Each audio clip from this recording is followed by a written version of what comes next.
ത്രിയേക ദൈവത്തിൻ്റെ അതിപരിശുദ്ധാതിരുനാമം മഹത്വപ്പെടുമാറാകട്ടെ. മലങ്കര ഓർത്തഡോക്സ് സഭയുടെ പരിസ്ഥിതി കമ്മീഷനും ഭദ്രാസന പരിസ്ഥിതി കമ്മീഷനും സംയുക്തമായി പരിശുദ്ധ പരിമല തിരുമേനിയുടെ പെരുന്നാളിനോട് അനുബന്ധിച്ച് പരിസ്ഥിതി ബോധവൽക്കരണ സെമിനാർ നടത്തുകയാണ്. ആയതിലേക്ക് എല്ലാ പരിസ്ഥിതി സ്നേഹികളെയും വളരെ സന്തോഷത്തോടുകൂടി സ്വാഗതം ചെയ്യുന്നു. ഈ സെമിനാറിന് അധ്യക്ഷപദം അലങ്കരിക്കുന്നത് തുമ്പമൺ ഭദ്രാസനാധിപൻ സഭയുടെ പരിസ്ഥിതി കമ്മീഷൻ പ്രസിഡന്റ് അഭിവന്യ കുറിയാക്കോസ് മാർ ക്ലിമീസ് തിരുമനസ് കൊണ്ടാണ്. അഭിവന്യ തിരുമേനിയെ വളരെ സന്തോഷത്തോടെ ഈ സെമിനാറിലേക്ക് സ്വാഗതം ചെയ്യുന്നു. ഈ സെമിനാറിൽ ഉദ്ഘാടനം നിർവഹിച്ച് അനുഗ്രഹ പ്രഭാഷണം നടത്തുന്നത് നിരണം ഭദ്രാസനത്തിൻ്റെ മെത്രാപ്പൊലീത്ത അഭിവന്യ ഡോക്ടർ യൂഹാനൻ മാർ ക്രിസോസ്റ്റമോസ് തിരുമനസ് കൊണ്ടാണ്. ഞങ്ങളുടെ പ്രവർത്തനങ്ങൾക്ക് എല്ലാ പ്രചോദനവും മാർഗനിർദ്ദേശവും നൽകുന്ന അഭിവന്യ പിതാവിനെ ഈ പരിസ്ഥിതി സെമിനാർ ഉദ്ഘാടനം ചെയ്യുവാനായിട്ട് വളരെ സന്തോഷത്തോടുകൂടി ഈ സമ്മേളനത്തിലേക്ക് സ്വാഗതം ചെയ്യുന്നു. പ്രധാനമായി 3 പ്രഭാഷണങ്ങളാണ് ക്രമീകരിച്ചിരിക്കുന്നത്. ഒന്നാമതായി പരിസ്ഥിതിയും ആത്മീകതയും എന്ന വിഷയത്തിൽ നമ്മുടെ ഏറ്റവും സ്നേഹിക്കപ്പെട്ട പ്രൊഫസർ ഡി മാത്യു സാറിൻ്റെ മകൻ ശാസ്ത്രജ്ഞനായ ഡോക്ടർ മാത്യു ഡാൻ പാലോട് ബൊട്ടാണിക്കൽ ഗാർഡനിലെ സയൻറ്റിസ്റ്റാണ്. പ്രിയപ്പെട്ട ഡോക്ടർ മാത്യു ഡാനിനെ ഈ സെമിനാറിലേക്ക് വളരെ സന്തോഷത്തോടെ സ്വാഗതം ചെയ്യുന്നു. രണ്ടാമത്തെ പ്രഭാഷണത്തിനായിട്ട് എത്തിച്ചേരാമെന്ന് നമ്മോട് സമ്മതിച്ചിരിക്കുന്നത് മലയാള മനോരമ സബ് എഡിറ്റർ ബഹുമാനപ്പെട്ട വർഗീസ് സി തോമസ് ആണ്. എത്തിച്ചേരുമെന്ന് പ്രതീക്ഷിക്കുന്നു. അദ്ദേഹത്തെയും വളരെ സന്തോഷത്തോടെ സ്വാഗതം ചെയ്യുന്നു.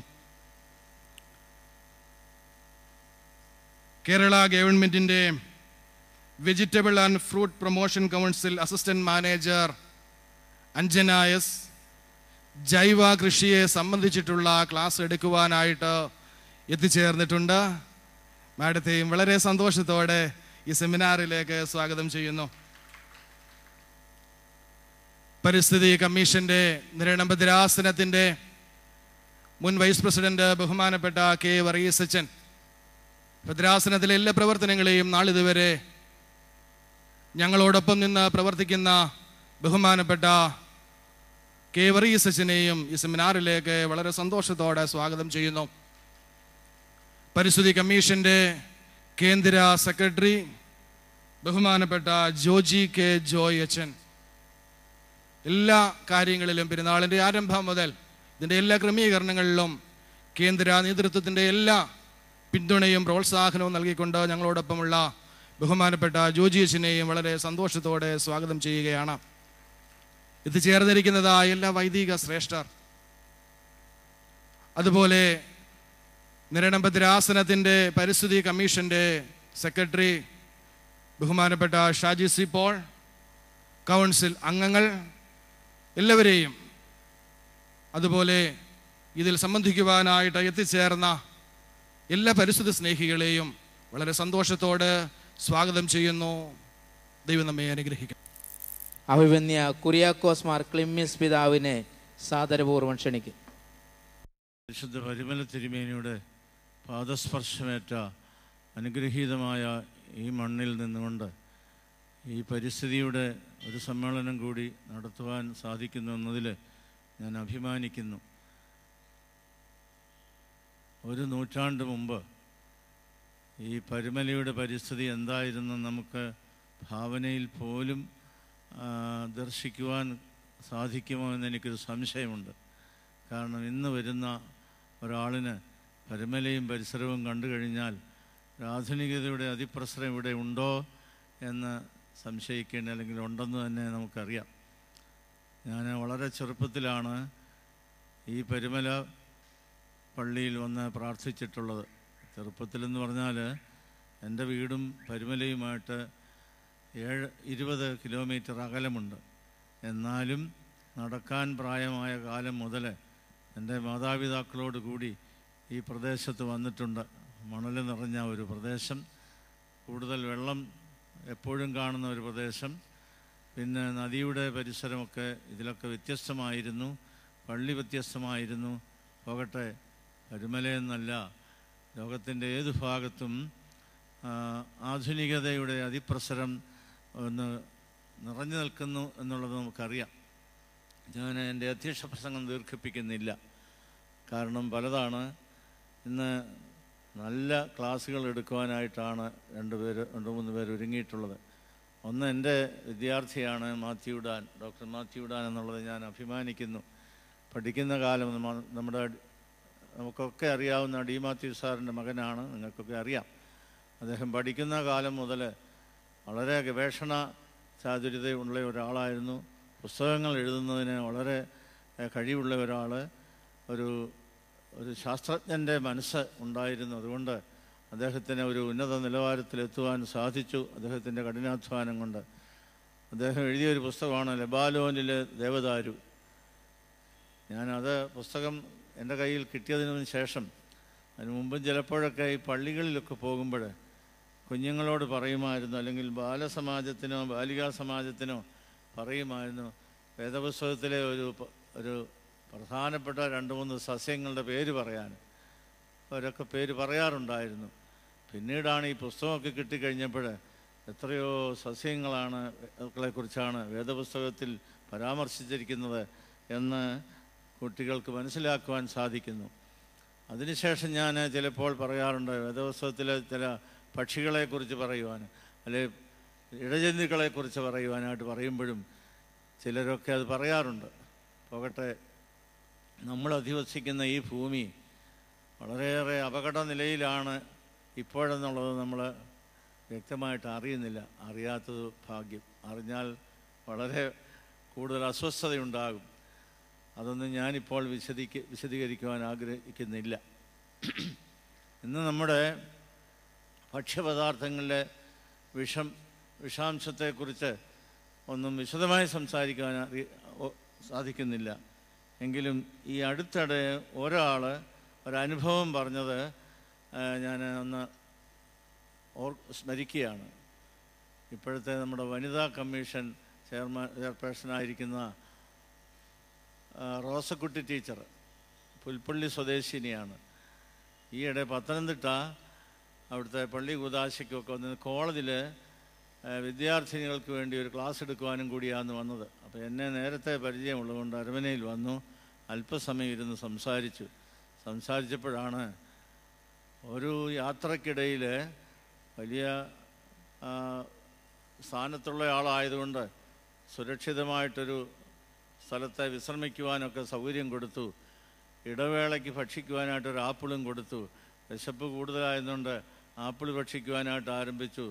ആപ്പിൾ മുറിച്ച് കഴിഞ്ഞപ്പോഴും ആപ്പിൾ കയ്യിലെടുത്തപ്പോഴും കൈ മുഴുവൻ ഇങ്ങനെ മെഴുകുകൊണ്ട് നിറഞ്ഞു.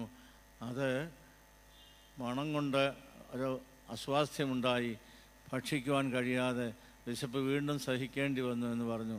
അപ്പോഴാണ് ഈ ആപ്പിളിലൊക്കെ ഇത്രമാത്രം വിഷാംശമുണ്ടോ, അതിൻ്റെ പുറമെ അല്ലെങ്കിൽ അത് മെഴുകിനകത്ത് മുക്കി ആയുസ് കൊടുക്കാൻ വേണ്ടി സൂക്ഷിക്കുകയാണ്. പക്ഷേ കഴിക്കുന്നവർക്ക് ദീർഘായുസ് ലഭിക്കുന്നില്ല എന്നുള്ളത് സത്യമാണ്. ഇങ്ങനെ വിഷത്തിൻ്റെ അംശം ഏതെല്ലാം തരത്തിൽ നമ്മുടെ ഭക്ഷണത്തിൽ കൂടി വരുന്നു എന്നുള്ളതാണ്. മുന്തിരി ഈ അടുത്തിടെ ഞാൻ കഴിക്കാറില്ല. പള്ളിയിലൊക്കെ ചെല്ലുമ്പോൾ മുന്തിരിങ്ങാപ്പഴം കൊണ്ടുവരാറുണ്ട്. ഞാൻ പറയും, മൈസൂരിലൊരു യാത്ര ചെയ്തപ്പോൾ മുന്തിരിയിൽ വിഷമടിക്കുന്നത് ഞാൻ നേരിട്ട് കണ്ടതുകൊണ്ടാണ് ഈ അടുത്തിടെ ഇത് കഴിക്കാത്തതെന്ന് പറഞ്ഞു. എന്താണെന്ന് ചോദിച്ചാൽ മുന്തിരിത്തോട്ടങ്ങൾ മൈസൂർ ആ ഭാഗത്തൊക്കെ വളരെ കൂടുതലുണ്ട്. നല്ല തൊട്ടിയിൽ ബോർഡോ മിക്സറും മറ്റ് കീടനാശിനി ശക്തിയേറിയ കീടനാശിനിയും ഒക്കെ കൊണ്ടുവന്ന് നിറച്ചിട്ട് തൊട്ടി ഇങ്ങനെ പൊക്കുമ്പോൾ മുന്തിരിക്കൊല മുഴുവനും വിഷം കിട്ടി അത് കീടനാശിനി അല്ലെങ്കിൽ അതിന് പ്രതിരോധ ശക്തി കിട്ടുമെന്നുള്ളതാണ്.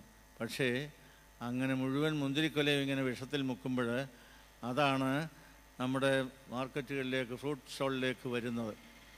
പോട്ടെ, ഇങ്ങനെ ഒത്തിരി അനുഭവമുണ്ട്. നമ്മുടെ പരിസ്ഥിതി, ഞാൻ പള്ളിയോട് ബന്ധപ്പെട്ട അല്ലെങ്കിൽ പള്ളിയിലൊക്കെ എപ്പോഴും കയറുന്ന ഒരാളായതുകൊണ്ട് തുമ്പോൺ ഭദ്രാസിലെ പള്ളികളിൽ പ്ലാസ്റ്റിക് കഴിയുന്നതും കുറച്ച് ഉപയോഗിക്കണമെന്ന് വളരെ കർശനമായി നിർദ്ദേശിച്ചപ്പോൾ എന്തായാലും ഇപ്പോൾ മദ്ബഹായിൽ നിന്ന് പ്ലാസ്റ്റിക് എല്ലാം പുറത്തേക്ക് ഇറങ്ങിയിട്ടുണ്ട്.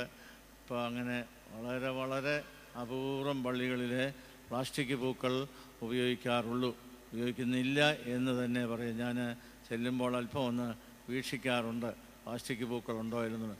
എന്താണ് പ്ലാസ്റ്റിക്കിൻ്റെ ദോഷമെന്ന് പറയാൻ ഞാൻ ഈ അവസരം എടുക്കുന്നില്ല, എങ്കിലും നമുക്കുള്ള എനർജി അത് വലിച്ചെടുക്കുന്ന ഒരു ശക്തി അതിനുണ്ട്. അതേസമയം ജീവനുള്ള പൂക്കൾ എല്ലാം ജീവനുള്ള പൂക്കളാണെന്ന് ഞാൻ മനസ്സിലാക്കുന്നു. ഈ ജീവനുള്ള പൂക്കൾക്ക് നമുക്ക് ഇങ്ങോട്ട് എനർജി തരുവാനുള്ളൊരു കഴിവുണ്ട്, ഒരു ജീവൻ തരുവാനുണ്ട്.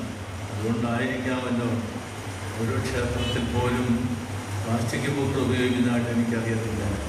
അവിടെ ജീവനുള്ള പൂക്കൾ മാത്രമേ സമർപ്പിക്കാറുള്ളൂ. പൂജയ്ക്കായാലും അതൊരു വലിയ അർത്ഥമുള്ള കാര്യമാണ്. പലപ്പോഴും പറഞ്ഞിട്ടുള്ളതാണ്. എൻ്റെ വയനാട് ഭദ്രാസ്, സുൽത്താൻ ബത്തേരി ഭദ്രാസിലൊരു അച്ഛനുണ്ട്.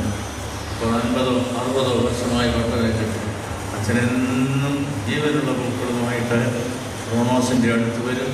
അവിടെ ആ പൂക്കൾ സമർപ്പിച്ചിട്ട് അതിൻ്റെ സൗരഭ്യത്തിൽ നിന്നുകൊണ്ട് വിശുദ്ധ ബലി അർപ്പിക്കുന്നു. അപ്പോൾ ഈ പ്രകൃതി നമുക്ക് ഒത്തിരിയേറെ അനുഗ്രഹങ്ങൾ തന്നിട്ടുണ്ട്. ജീവനുള്ള ജീവജാലങ്ങൾ അതിലെ ഒരു നല്ല ഭാഗമാണ് നാം എന്നുള്ളത് കൂടി അറിഞ്ഞിരിക്കണമെന്ന് മാത്രമാണ് ഇന്ന് എനിക്ക് പറയാനുള്ളത്. നമ്മൾ ഈ പ്രകൃതിയുടെ ഒരു ഭാഗമാണ്. അപ്പോൾ ഒരു ഭാഗത്തിന്, ഒരംശത്തിന് ക്ഷീണം ഭവിച്ചാൽ നമുക്കും ആ ക്ഷീണം അതിയായി ബാധിക്കുമെന്നുള്ളത് സംശയമില്ല. അതുകൊണ്ട് വനമായാലും മറ്റ് മരുഭൂമിയായാലും ജലാശയങ്ങളായാലും ഇതിനെല്ലാം ഒരു സ്വാധീനം നമ്മുടെ ജീവിതത്തിൽ ഉണ്ട് എന്നുള്ളത് നമ്മുടെ ജീവിതത്തിനുണ്ട്. അതുകൊണ്ട് വനം നശിപ്പിക്കുവാനോ മറ്റ് വെള്ളം നശിപ്പിക്കുവാനോ വായു മലിനീകരിക്കപ്പെടുവാനോ ഒന്നും സാധിക്കാതിരിക്കത്തക്കവണ്ണമുള്ള പ്രവർത്തനങ്ങൾ നമ്മിൽ നിന്നുണ്ടാകണം എന്ന് മാത്രം ഒരു ആശംസയാണ് ഞാൻ പറയാൻ ഉദ്ദേശിക്കുന്നത്. ഈ സമ്മേളനത്തിൽ വന്ന് സംബന്ധിക്കുവാനിടയായ സന്തോഷമുണ്ട്. സാധാരണ കാണുന്ന പോലെ തന്നെ സദസ്സ് ശുഷ്കമാണ്. പക്ഷേ എനിക്കതിനെക്കുറിച്ച് പരാതിയില്ല. ഞാൻ താല്പര്യമുള്ളവരെ വന്നിട്ടുള്ളൂ. ഇത് താല്പര്യമുള്ളവർ മാത്രമേ ഇവിടെ എത്തിയിട്ടുള്ളൂ. അതുകൊണ്ട് നിങ്ങളുടെ താല്പര്യം കൂടുതൽ താല്പര്യത്തോടു കൂടി ഇവിടെ പ്രവർത്തിക്കുവാൻ സാധിക്കട്ടെ. പരിശുദ്ധ പരമല തിരുമേനിയുടെ ആ പരിമളം നമ്മുടെ ഈ പ്രവർത്തനത്തിന്മേലും ഉണ്ടായിരിക്കട്ടെ. അദ്ദേഹത്തിൻ്റെ ജീവിത വിശുദ്ധി നമുക്കെല്ലാം ഒരു അനുഗ്രഹമായിരിക്കട്ടെ എന്ന് ആശംസിച്ചുകൊണ്ട് പ്രാർത്ഥിച്ചുകൊണ്ട് എൻ്റെ അധ്യക്ഷ പ്രസംഗം ഇവിടെ ഉപസംഹരിക്കുന്നു. അഭിമന്യ പിതാവിൻ്റെ വാക്കുകൾക്ക് നന്ദി അർപ്പിച്ചുകൊണ്ട് സെമിനാർ ഉദ്ഘാടനം ചെയ്യുന്നതിനായി അഭിമന്യ ഡോക്ടർ യൂഹാനൻ മാർ ക്രിസോസ്റ്റമസ് തിരുമേനിയെ ഭക്ത്യാദരപൂർവ്വം ക്ഷണിച്ചുകൊള്ളുന്നു.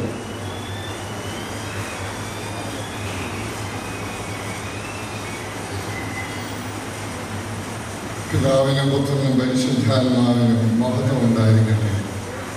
ഏറ്റവും സ്നേഹവും ബഹുമാനവുമുള്ള അഭിമന്യ ക്ലിമീസ് തിരുമേനി, വന്യനായ ഔഗേൻ റബ്ബാച്ചൻ, വൈദിക ശ്രേഷ്ഠരെ, കർത്താവിൽ വാത്സല്യമുള്ളവരെ, ഉണ്ണിയെ കാണുമ്പോഴേ ഊരിലെ പഞ്ഞം അറിയാം എന്നുള്ളൊരു ചൊല്ലുണ്ട്.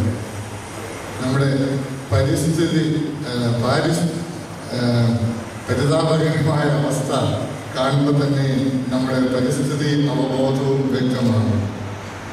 ഈ പരിസ്ഥിതി കാര്യങ്ങളെക്കുറിച്ച് ആള് കുറവാണെന്ന് ഇവിടെ സൂചിപ്പിക്കപ്പെട്ടു. പക്ഷേ ഏതായാലും ഞായറാഴ്ച ഞങ്ങൾ നടത്തിയ സാംസ്കാരിക സമ്മേളനത്തേക്കാൾ കൂടുതൽ ആളുണ്ട്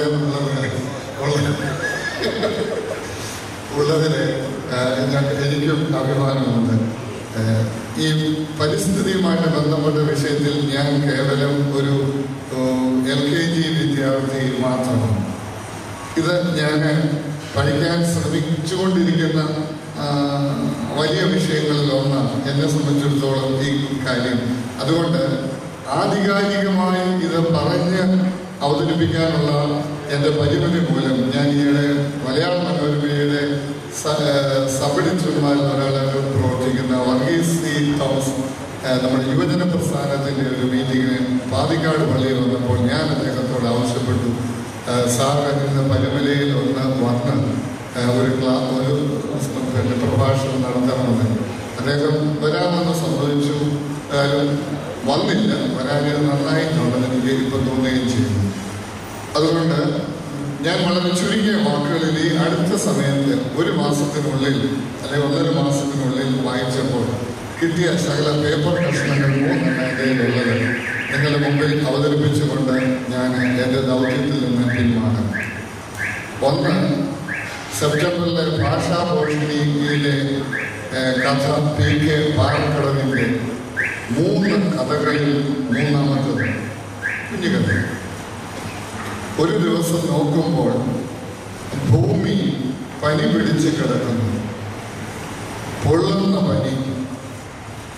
ഉറുമ്പും കൂറയും പാമ്പും കീരിയും മാനും മയിലും ഒട്ടകവും അടക്കം സകല ജീവികളും മരങ്ങളുടെ ചുവട്ടിൽ സന്ധിച്ച് എത്തിയത് ഒരേ ഒരു തീരുമാനത്തിൽ: ഭൂമിയെ മരണക്കിടക്കയിൽ എത്തിച്ചത് മനുഷ്യനാണ്. അവൻ്റെ ആർത്തി അത്യാർത്തി. മരങ്ങൾ ഒന്നായി തലയാട്ടി അത് അംഗീകരിച്ചു. അത് നിർത്താതെ കൊടുങ്കാറ്റായി. കൊടുങ്കാറ്റും പേമാരിയും പ്രളയവും വന്നിട്ടും മനുഷ്യൻ മാത്രം ഒന്നും അറിഞ്ഞില്ല.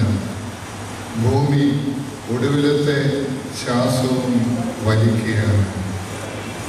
കഥാകൃത്ത് സമർത്ഥിക്കാൻ ആഗ്രഹിക്കുന്ന ചുരുങ്ങിയ വാചകത്തിലുള്ള അദ്ദേഹത്തിൻ്റെ കഥയിലൂടെ അവതരിപ്പിക്കാൻ പോകുന്നത് ഊർജ്ജശ്വാസം വലിച്ചുകൊണ്ടിരിക്കുന്ന, അന്ത്യശ്വാസം വലിച്ചുകൊണ്ടിരിക്കുന്ന ഈ ഭൂമിയുടെ അവസ്ഥ മനുഷ്യൻ മാത്രമേ ഇന്ന് തിരിച്ചറിയാതിരിക്കുന്നുള്ളൂ എന്ന് മറ്റ് ജീവജാലങ്ങളും ജന്തുക്കളും എല്ലാം ചെറുതും വലുതുമായിട്ടുള്ളത് ഈ കാര്യത്തിൽ അവബോധമുള്ളവരായി തീർന്നു കഴിഞ്ഞിരിക്കുന്നു എന്ന്.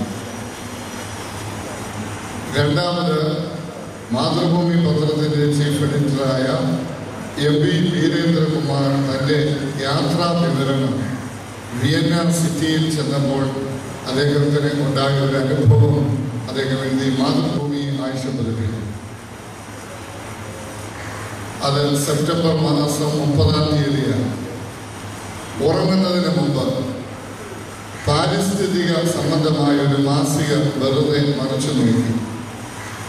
ഇപ്പോൾ സസ്യശാസ്ത്രജ്ഞരും സാമ്പത്തിക ശാസ്ത്രജ്ഞരും ജൈവ സമൂഹത്തിൻ്റെ ആവാസ വ്യവസ്ഥാപന സേവനങ്ങൾ എക്കോസിസ്റ്റം സർവീസസ് എന്ന ഒരു പുതിയ ശാഖയെ പറ്റി കൂടുതലായി പരാമർശിച്ചു വരുന്നുണ്ട്.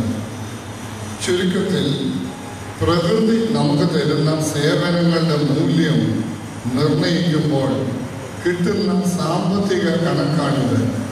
ഉദാഹരണത്തിനായി, വനങ്ങൾ മഴ പെയ്യുന്നു, മഴ ലഭ്യമാക്കുന്നു, പക്ഷികൾ വിത്ത് ദൂരങ്ങളിൽ എത്തിക്കുന്നു, പൂമ്പാറ്റകൾ പരാഗണത്തിൽ പങ്കാളികളാകുന്നു. ഈ ആവാസ വ്യവസ്ഥയെ, പ്രത്യേകിച്ച് കാടുകളെ നമ്മൾ കൈയേറുമ്പോൾ അവയിൽ നിന്ന് രോഗങ്ങൾ സമൂഹത്തിലേക്ക് പടരുന്നതായി വിദഗ്ധർ കണ്ടെത്തിയിരിക്കുന്നു. കഴിഞ്ഞ 25 വർഷം കൊണ്ട് 4 ഇരട്ടിയാണ് ഇത്തരം രോഗങ്ങളുടെ വർധന. ഇതിൽ തന്നെ 3-ൽ 2 വന്യമൃഗങ്ങളിൽ നിന്ന് സംക്രമിക്കുന്ന രോഗങ്ങളാണ് സൂനോട്ടിക്. കൂടാതെ വിമാനങ്ങൾ ദൂരങ്ങളെ ചുരുക്കിയപ്പോൾ രോഗങ്ങൾ പെട്ടെന്ന് പടരാനുള്ള സാധ്യത. പുതിയ കാഴ്ചപ്പാടിൽ രോഗങ്ങൾ ഒരു പാരിസ്ഥിതിക പ്രശ്നമാണ്.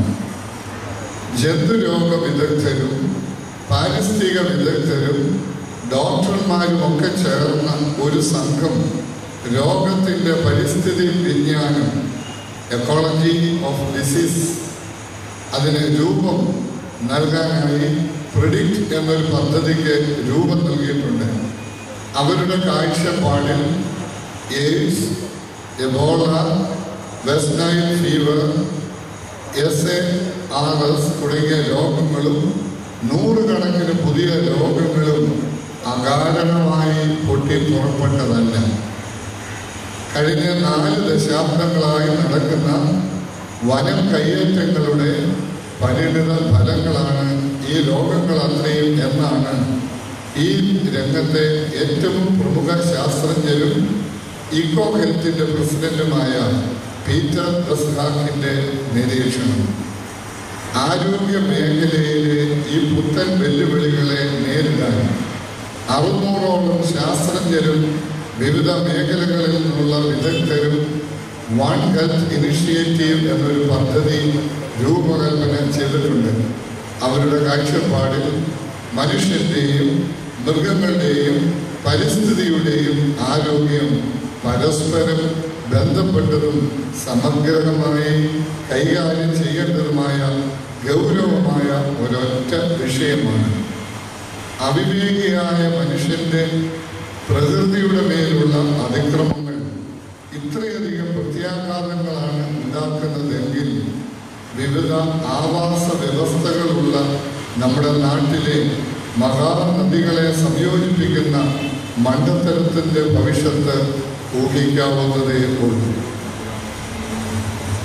മൂന്നാമത്തേത് സിനിമാ നടി ഭാവനയുടെ വാക്കുകളാണ്. ഭാവനയിൽ കണ്ട കാര്യങ്ങളല്ല, ഭാവന പറഞ്ഞ കാര്യങ്ങൾ.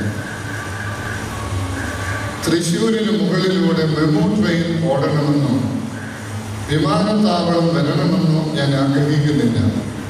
വടക്കൻനാഥൻ്റെ പൂരവും പഞ്ചാരി മേളവും കഥകളിയുമെല്ലാം എന്നും ഇവിടെ വേണം. കുട്ടിയായിരുന്നപ്പോൾ ഒരു ടെൻഷനുമില്ലാതെ ഓടിക്കളിച്ചിരുന്ന ഹോളി ഫാമിലി സ്കൂളും തിരുവമ്പാടി ക്ഷേത്രവും വയലുകളും എല്ലാം വലുതായപ്പോൾ ഒപ്പം വലുതായ സങ്കടങ്ങളെയും ആദികളെയും എല്ലാം ഉടഞ്ഞെറിയാൻ മറ്റെങ്ങോട്ടാണ് ഓടി രക്ഷപ്പെടുക? വാസ്തവത്തിൽ നമ്മുടെ നാട് എങ്ങനെയായിരിക്കണമെന്ന കാര്യത്തിൽ ഒരു നടിക്കുള്ള ബോധം നമ്മുടെ രാഷ്ട്രീയക്കാർക്കും നേതൃത്വത്തിനും ഇല്ലാതെ പോകുന്നത് എന്തുകൊണ്ടാണ്? ഒരു സംസ്ഥാനത്തെ പാർട്ടികളെല്ലാം ഒന്നിച്ചു പറഞ്ഞിട്ടും കാസർഗോഡ് എൻഡോസൾഫാൻ ഭീതിതമായി അവശേഷിക്കുന്നു. എൻഡോസൾഫാൻ ഭീഷണിയിലൂടെ കാസർഗോഡ് നിന്ന് ആളുകൾ ഓടിപ്പോയാൽ ആ ജില്ലയാകെ ദുബായ് മോഡൽ നഗരമാക്കി പരിവർത്തനം ചെയ്യാം. മുല്ലപ്പെരിയാർ ഭീഷണിയിലൂടെ ഇടുക്കി ജില്ലയുടെ കിഴക്കൻ ഭാഗവും ഒഴിവാക്കിയിട്ടും വൻകിട നഗര നിർമ്മാണത്തിനായി നമ്മുടെ നാട്ടിലെ കുളങ്ങളും തോടുകളും പുഴകളും ഒരു പോറല് പോലും ഏൽക്കാതെ അവശേഷിക്കണം. നമ്മൾ ഒരിക്കലും ഒരു ദുബായ് പട്ടണം ആകരുത്. ദുബായ് വന്യവും ഭീതിതവും അപ്രാപ്യവുമാണ്. നമ്മുടെ പച്ചപ്പുകൾക്ക് പകരം പണവും കോൺക്രീറ്റും പ്രകൃതി വിരുദ്ധമായ സുഖവുമാണ് നാം തേടുന്നതെങ്കിൽ അത് നമ്മുടെ മനുഷ്യത്വത്തിൻ്റെ അവസാനമാകും. ലോകത്തിൻ്റെ മറ്റെവിടെയെങ്കിലും കൂറ്റൻ മന്ദിരങ്ങളും വിഷം വമിക്കുന്ന ഫാക്ടറികളും ഉണ്ടാകട്ടെ, ഇവിടെ വേണ്ട. ഇവിടെ വൻകിട വികസനം വേണ്ട. ഇവിടെ നമുക്ക് തിരിച്ചു വരുവാനുള്ള അവസാനത്തെ ഇടമാണ്. നമുക്ക് പുറത്തുപോയി ജോലി ചെയ്യാമല്ലോ. ലോകയാത്രകൾ കഴിഞ്ഞ് ഒരു മടങ്ങി വരവുണ്ടല്ലോ. ആലപ്പുഴയിൽ കുടിക്കുവാനുള്ള വെള്ളമില്ല. ആദ്യത്തെ വികസനം അതുതന്നെ ആകട്ടെ. നമ്മുടെ സമൂഹവും മനുഷ്യൻ്റെ വികലമായ വികസന ധാരണകളും ആധുനിക മനുഷ്യൻ്റെ ആർത്തിയും എല്ലാം ഈ പ്രകൃതിയെ എത്രമാത്രം ചൂഷണം ചെയ്ത് നശിപ്പിച്ചുകൊണ്ടിരിക്കുന്നു എന്നുള്ളതും, അപ്പോൾ ഈ സമൂഹത്തിൽ ഉണ്ടായിക്കൊണ്ടിരിക്കുന്ന ദുരിതങ്ങൾ നമ്മുടെ അശ്രദ്ധ കൊണ്ടോ നമ്മുടെ അനാസ്ഥ കൊണ്ടോ, ഞാൻ ഒരു വാക്കുകൂടി ഉപയോഗിക്കുന്നതിൽ ക്ഷമിക്കുക, മനുഷ്യൻ്റെ അഹങ്കാരം കൊണ്ടോ സംഭവിച്ചു പോയിട്ടുള്ളതാണെങ്കിൽ ഈ കാര്യങ്ങളിൽ ഒരവബോധമുണ്ടായി ചെയ്യേണ്ട കാര്യങ്ങൾ ചെയ്യേണ്ടവർ ചെയ്യേണ്ട സമയത്ത് ചെയ്യേണ്ടതുപോലെ ചെയ്താൽ നമുക്ക് ദുഃഖിക്കാതിരിക്കാം. വരും തലമുറ ഈ കാര്യത്തിൽ നമ്മെ പഴിക്കാതിരിക്കും. അതിനിടയാകട്ടെ എന്ന് ഓർപ്പിച്ചുകൊണ്ട് ഞാൻ ഈ സമ്മേളനം ഉദ്ഘാടനം ചെയ്തുകൊള്ളും. അഭിനയ ക്ലീമേസ് തിരുമേനി, അഭിനയ ക്രിസോസ്റ്റമോസ് തിരുമേനി, വേദിയിൽ ഉപേക്ഷിച്ചിരിക്കുന്ന വന്യ വൈദികരെ, മറ്റ് വിശിഷ്ട അതിഥികളെ, ഏറ്റവും സ്നേഹവും വാത്സല്യമുള്ള ഏവരുമേ, പരിമല തിരുമേനിയുടെ 110ാമത്തെ ഓർമ്മപ്പെരുന്നാളിനോടനുബന്ധിച്ച് പരിസ്ഥിതി എന്ന വിഷയത്തെക്കുറിച്ച്, അല്ലെങ്കിൽ പരിസ്ഥിതിയുടെ കാര്യങ്ങളെക്കുറിച്ചൊരു മീറ്റിംഗ് കൂടുന്നതിൽ അതിയായ സന്തോഷമുണ്ട്. പക്ഷേ ഞാനിവിടെ ഇരുന്നപ്പോൾ അടുത്തിരുന്ന എബിയച്ചനോട് പറയുമായിരുന്നു, ഈ പരിസ്ഥിതി എന്ന് പറയുന്നത് നമ്മളാദ്യം ശരിയാകണം. എന്നുവെച്ചാൽ നമ്മൾ ധരിച്ചിരിക്കുന്ന വേഷങ്ങളെല്ലാം പരിസ്ഥിതിക്ക് വിരുദ്ധമാണ്. ഗാന്ധിജി കാണിച്ചു തന്ന മാർഗമാകുന്ന നല്ല പുല്ലുകൊണ്ട് മേഞ്ഞ നെയ്യുന്ന നല്ല വസ്ത്രം ധരിക്കുവാനായിട്ട് നമ്മൾ തയ്യാറായാൽ പരിസ്ഥിതി പ്രശ്നം പകുതി തീരും. ഇപ്പം നമ്മളെല്ലാം ധരിച്ചിരിക്കുന്ന പോളിസ്റ്ററാണ്. നമ്മൾ എന്നിട്ട് തന്നെ പറയും പരിസ്ഥിതിയെക്കുറിച്ച്, പരിസ്ഥിതി നന്നാകണം, പ്ലാസ്റ്റിക് നിരോധിക്കണം എന്ന് പറയും. ഇപ്പം തന്നെ ശവസംസ്കാരത്തിൽ വന്നാൽ എല്ലാവരും ഇടുന്ന ശോശപ്പായ, ആരും ഒരു പുഷ്പം കൊണ്ട് വെക്കാറില്ല. കൊണ്ടുപോകാനുള്ള സൗകര്യം ചുരുട്ടി കൂട്ടി കൈ വെക്കാം, ചെല്ലുമ്പം നോക്കാം, ഇടാം. ഇപ്പം സ്വയം നമ്മൾ തന്നെ ഒന്ന് പരിശോധിക്കണം. ഞാനീ പറയുമ്പോൾ ഞാൻ ചെയ്യുന്നത് എന്താണ്, ഞാൻ ധരിച്ചിരിക്കുന്നത് എന്താണ്. ഞാൻ പലപ്പോഴും പറയുകയാണ്, പള്ളി വന്നാൽ സ്ത്രീകൾ തല മൂടും, അവിടെ തലേ തുണിയിരിക്കത്തില്ല. എന്താ, ഉരുകിക്കൊണ്ടേയിരിക്കും, ഒഴുകി പോയിക്കൊണ്ടിരിക്കുക. അതും പരിസ്ഥിതി പ്രശ്നമാണ്. കാരണം ധരിച്ചിരിക്കുന്ന ഒന്നും തന്നെ പരിസ്ഥിതിക്ക് അനുകൂലമായതല്ല. നാം കഴിക്കുന്ന ആഹാരത്തിൽ പോലും പ്രശ്നമാണ് പരിസ്ഥിതിയുമായി ബന്ധപ്പെടുമ്പോൾ. അതിവിടെ ഡോക്ടേഴ്സിനൊക്കെ അറിയാം, ഇവിടെ ചില പ്രശ്നങ്ങൾ ചിലപ്പോൾ ഉണ്ടാകുന്നുണ്ട്. അപ്പം അതുകൊണ്ട് പരിസ്ഥിതിയിൽ നാം വളരെയധികം ശ്രദ്ധിക്കേണ്ടിയിരിക്കുന്നു. അത് കാർഷികമായിട്ട് നാം ഇന്ന് വളരെ പിന്മാറിയിരിക്കുന്നു. അധ്വാനിക്കുവാനും അല്ലെങ്കിൽ അതിനുവേണ്ടി ബുദ്ധിമുട്ടുവാനും അതിനുവേണ്ടി പ്രയാസങ്ങൾ സഹിക്കുവാനും ഒന്നും നമുക്ക് വയ്യാത്ത ഒരു സ്ഥിതിവിശേഷം വന്നിട്ടുണ്ട്. അതുകൊണ്ടാണ് കൂടുതലും ഈ ഒരു അവസ്ഥയിലേക്ക് നാം നീങ്ങിപ്പോകുന്നതെന്ന് പ്രത്യേകിച്ച് മനസ്സിലാക്കുക. അതുകൊണ്ട് നമ്മെ തന്നെ ആദ്യം ബോധവൽക്കരിക്കുക, എന്നിട്ട് നാം ആ രീതിയിലേക്ക് നീങ്ങുന്നതായിരിക്കും. അത് അഭിനന്ദ പിതാക്കന്മാർ കൂടി സാധിക്കാവുന്ന ഏറ്റവും എളുപ്പ കാര്യമാണ്. പലപ്പോഴും ഈ ശവസംസ്കാരത്തിലാണ് ഞാൻ വളരെ ദുഃഖിപ്പിക്കുന്നൊരു വിശേഷമാണത്. നീ മണ്ണാകുന്നു, മണ്ണിലേക്ക് തന്നെ തിരികെ ചേരുമെന്ന് പറഞ്ഞ് ഏൽപ്പിച്ചു വിടുന്നവർ ആ പെട്ടിക്കകത്ത് എത്ര നാളിരിക്കുമെന്ന് തന്നെ നമുക്കറിയില്ല. വർഷങ്ങളോളം ചിലപ്പോൾ അതിനകത്ത് തന്നെ ഇരിക്കും. അതുകൊണ്ട് ആ ഒരു കാര്യങ്ങളിലേക്കൊക്കെ ഒന്ന് തിരിഞ്ഞു നോക്കി ഒരു മാറ്റത്തിന് വേണ്ടി നമ്മൾ തയ്യാറാകുകയും അതോടൊപ്പം തന്നെ വലിച്ചെറിയുന്നതും നമ്മൾ ഉപയോഗിക്കുന്നതുമായ കാര്യങ്ങൾ അത് മറ്റുള്ളവർക്ക് പ്രയാസവും ദോഷവും ഉണ്ടാകുമെന്ന് നാം സ്വയം വിലയിരുത്തുകയും നാം ക്രിസ്തുവിൻ്റെ ദൗത്യം കാണിച്ച് മറ്റുള്ളവരെ നന്മയിലേക്ക് അയക്കുവാൻ വേണ്ടി ഒരുക്കപ്പെട്ടവരാണ്. അതുകൊണ്ട് ആ മാർഗം കാണിച്ചു കൊടുക്കേണ്ട ഉത്തരവാദിത്വം എനിക്കുണ്ട് എന്ന് മനസ്സിലാക്കി സ്വയം ക്രമീകരിച്ചു പോയാൽ പരിസ്ഥിതിയും നന്നാവും, നമ്മളും നന്നാവും. അതിന് ദൈവം ഇടയാകട്ടെ എന്ന് പ്രാർത്ഥിച്ചുകൊണ്ടും എനിക്ക് അവസരം ഒരുക്കിയതിന് നന്ദി അർപ്പിച്ചുകൊണ്ടും എൻ്റെ വാക്ക് ഒരുക്കും. പരിസ്ഥിതിയും ആധ്യാത്മികതയും എന്ന വിഷയത്തെക്കുറിച്ച് പ്രഭാഷണം നടത്തുന്നതിനായി ഡോക്ടർ മാത്യു ഡാൻ അവറുകളെ ക്ഷണിക്കുന്നു. എൻ്റെ പ്രിയപ്പെട്ട ഗുരുവും എപ്പോഴും പ്രോത്സാഹനം തന്ന് എന്നെ അനുഗ്രഹിക്കുന്നതുമായ അഭിമന്യ ക്ലീമസ് മെത്രാപ്പോലിത്ത, വളരെ ബാല്യകാലം മുതൽ ആവോളം വാത്സല്യം പകർന്നു തന്നുകൊണ്ടിരിക്കുന്ന അഭിമന്യ ക്രിസോസ്റ്റമോസ് മെത്രാപ്പോലിത്ത, വന്യ റംബാച്ചൻ, വന്യരായ വൈദിക ശ്രേഷ്ഠരെ, പരിസ്ഥിതി സ്നേഹികളായി കടന്നു വന്നിരിക്കുന്ന ഏവരുമേ കർത്തൃനാമത്തിൽ വന്ദനം.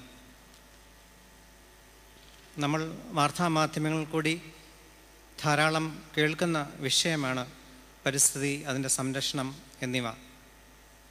എന്നാൽ ഈ ഒരു വിഷയം ഒരു ദേവാലയത്തിൽ, അതും ഈ പരിമല പരിശുദ്ധമായ ഈ അങ്കണത്തിൽ എന്തിന് ചർച്ച ചെയ്യുന്നു എന്ന് നാം ചിന്തിച്ചേക്കാം.